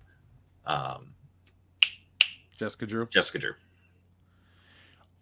I'll marry Jessica Drew because she ends up with Luke Cage in the books, so I feel like I would check that box for her anyway. We'd have a good time. I'd kill Black Widow, flat out. She's too much of a threat. Too much. And then fair enough. Miss Marvel's busy, so I'll fuck her. Yes, that's my logic. You're busy. Let's fuck. All right. Xavier to God again. Thank you. He says, "Fuck, marry, kill." Oh, here we go. Rogue, Psylocke, Domino. Rogue, Psylocke, and Domino. Marry Rogue, fuck Psylocke, kill Domino. Rogue, where we're going, we don't need Rogue. That's actually, I'm not going to kill Rogue. She's my favorite character. But if it's literally fuck, marry, kill, I have to kill her because you can't touch her. So what's the point? You know? But if we're just doing the actual characters, fuck Mary Rogue because she's the best, fuck Psylocke because she's fine, and kill Domino because I don't have an opinion of Domino outside of Deadpool 2. I didn't read X Factor or X Force or whatever book Rob Liefeld drew her in. That just wasn't for me. Xavier to God, one more. Fuck, Mary, kill Emma Frost, Jean Grey, Psylocke. I gotta marry my girl, the White Queen, Emma Frost. We'll fuck Jean Grey, and then was the third one Psylocke again? Yeah, again. I guess we'll kill Psylocke this time. She's just not on that same level. Not this time around. No, not this time. Now, we've reached the end of all of our super chats and stuff. I guess we should just briefly mention The Last of Us 2. Or The Last of Us on HBO. Are you watching that? No. Like, I played the first game when it came out. I enjoyed it. It was a very well done story. The gameplay, while it didn't do anything special, was strong with what it did do. And I enjoyed the characters. It was a good game. If a bit hand-holdy in terms of it was a lot more cinematic. It was a lot more storytelling than it was gameplay. But it was still a good game overall. But it was a one and done for me. And I had no interest in a sequel. Especially after what I heard about the sequel, I was like, nah, I'm good. And so when they announced that they were going to do a live action show, I was like, no, I already played the game. And the game was enough like a watching a movie as it is. So I don't need to watch a TV show about it. That was my thought. I'm not watching this show. I just wanted to ask if you had seen how basically they're using this show to promote the LGBTQ issues. And basically what I was trying to get at is, do you think it's been overused to use that as a selling point? I don't have any issues with gay characters whatsoever. I just think it's become a selling point and it's too much. Well, I think it was always overused as a selling point from the moment they decided that that was a selling point of a film. Like if you're resorting to that being the qualification, that's the same thing like when they announce a new like comic book character or a casting or a movie, and they're like, oh, well, this is a black character, this is a female character, this is a gay character. Nobody fucking cares. Is it a good and interesting character? Exactly. Don't sell, like, if you are leading with that, if you think that's the selling point, then that tells me you don't think the actual story itself is interesting enough to stand on its own. If the story is good and the characters happen to be any of that shit, then ultimately nobody's going to care about any of that shit. They're just going to enjoy the product because it was a quality product. But that's not where we're at anymore. Apparently, these companies have not learned that if you utilize those as selling points, most people are smart enough to be like, okay, but so what? That'd be like if you tried to sell your personality to me on, being mixed race or something. It's like, okay, but who and how are you as a person? Like, I don't give a shit about my identity is not the most important thing. It's not, Jeff. I'm sorry if somebody told you otherwise, or if I told people, I'm part Irish and part Peruvian, among other things, and like tried selling that as an interesting point about my person. It's got fuck all to do with my personality and my character. Like, who am I as a human being? How do I treat other people? Yeah, like, those are the important things. How do I react to this or that type of a situation? Those circumstantial things have fuck all to do with anything. And it's trickled down to our entertainment, and it's so, I don't know, boring to talk about it. And The Last of Us just falls into that same stupid, boring category of, oh, great. If I want to talk about this show, I got to get into the political dreck surrounding it. And I don't even get to talk about the point of, this show is just like The Walking Dead and this and that. No, we got to sit through all the random talking points first before you get to the point of, this show's kind of derivative. You've seen shit like this before. Yeah. And it's not like the story itself is anything particularly unique. It's a slightly different take on a story we've already seen. Yeah. Dude, it's been there, done that, but whatever, You gotta, because of it's the branding of The Last of Us. It's like, yeah, great. Thanks for telling us a 10-year-old story. Like, I won't, support that game series. Nothing to do with the politics. And I've seen a lot of people get mad at Mahler's take. It's like, I don't know what his take is, but I've just seen posts on Facebook bitching. It's like, people have different takes on the show. And I think that speaks to people's tribalism and how quickly they turn on people just because they disagree with them on one particular issue, even if they agree with them on 99 others. Oh God, I know this is shit we deal with all the fucking time. It's like, how did you like this thing? It's like, because it wasn't as bad as that. Yeah, but this is woke. Is it woke though? Like, what's your definition of woke? It's ugly. It's stupid. But this show is in and of itself just.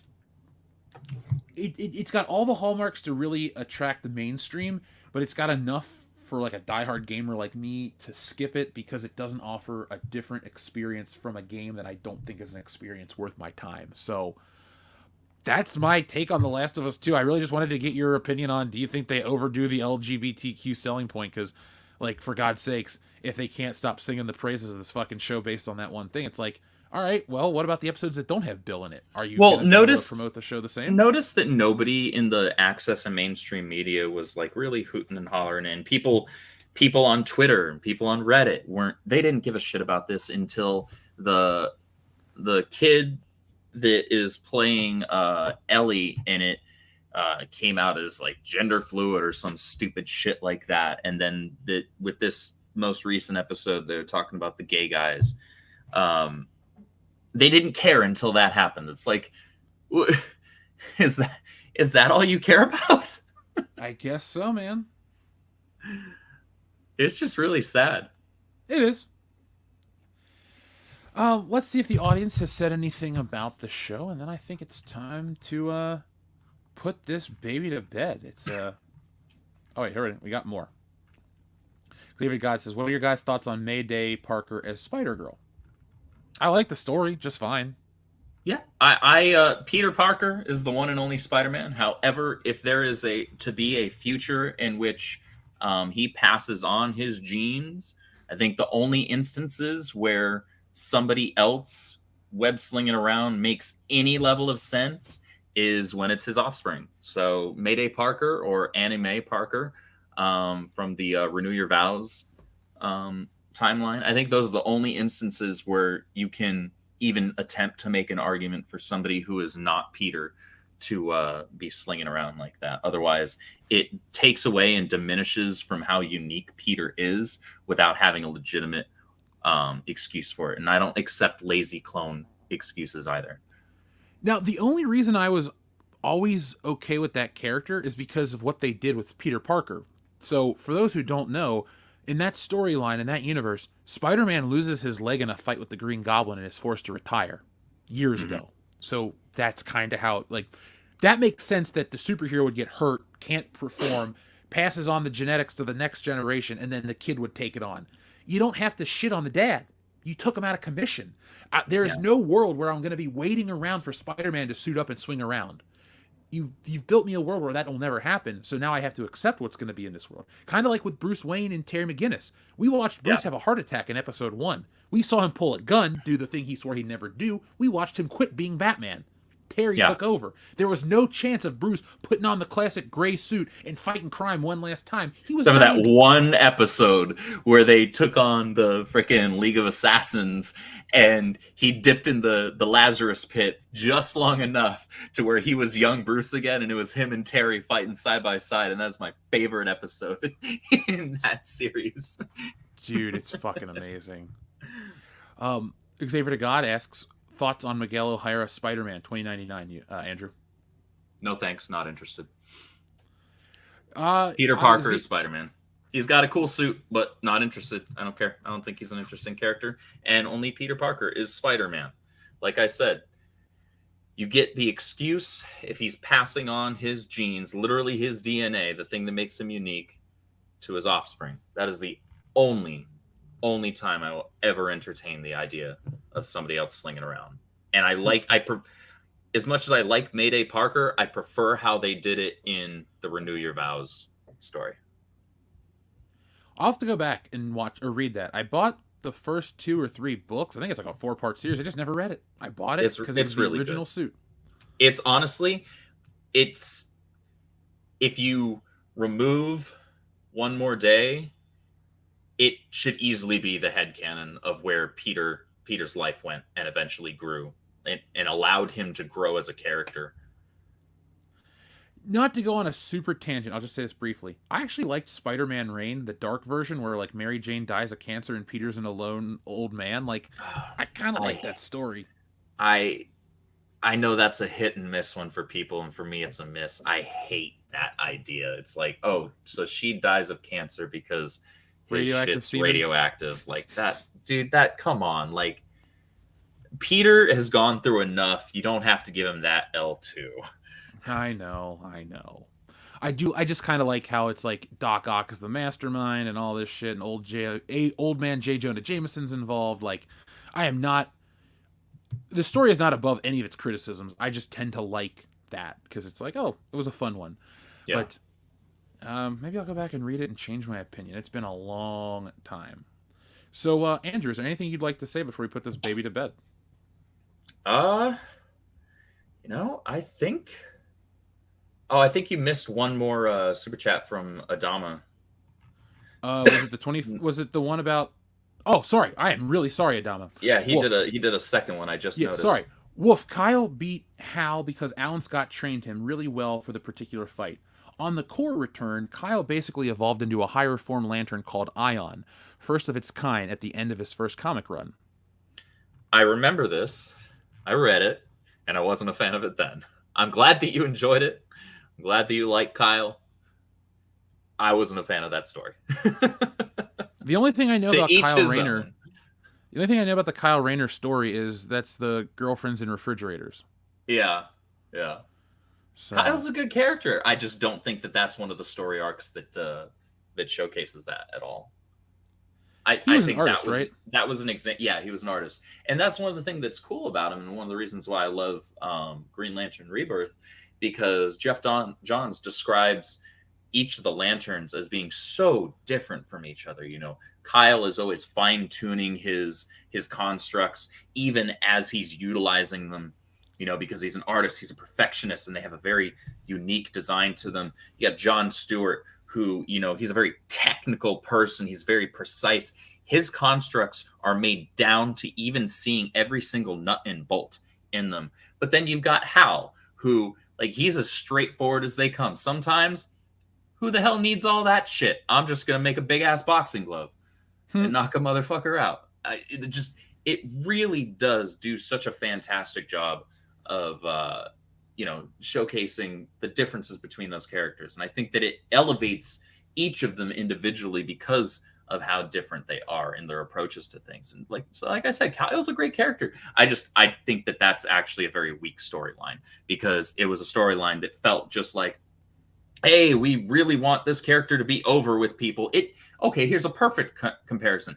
He felt like that wrestler that the company really wanted to be over with the fans, and so they just kept making them win everything.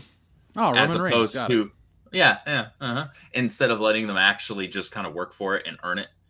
That's how it felt to me.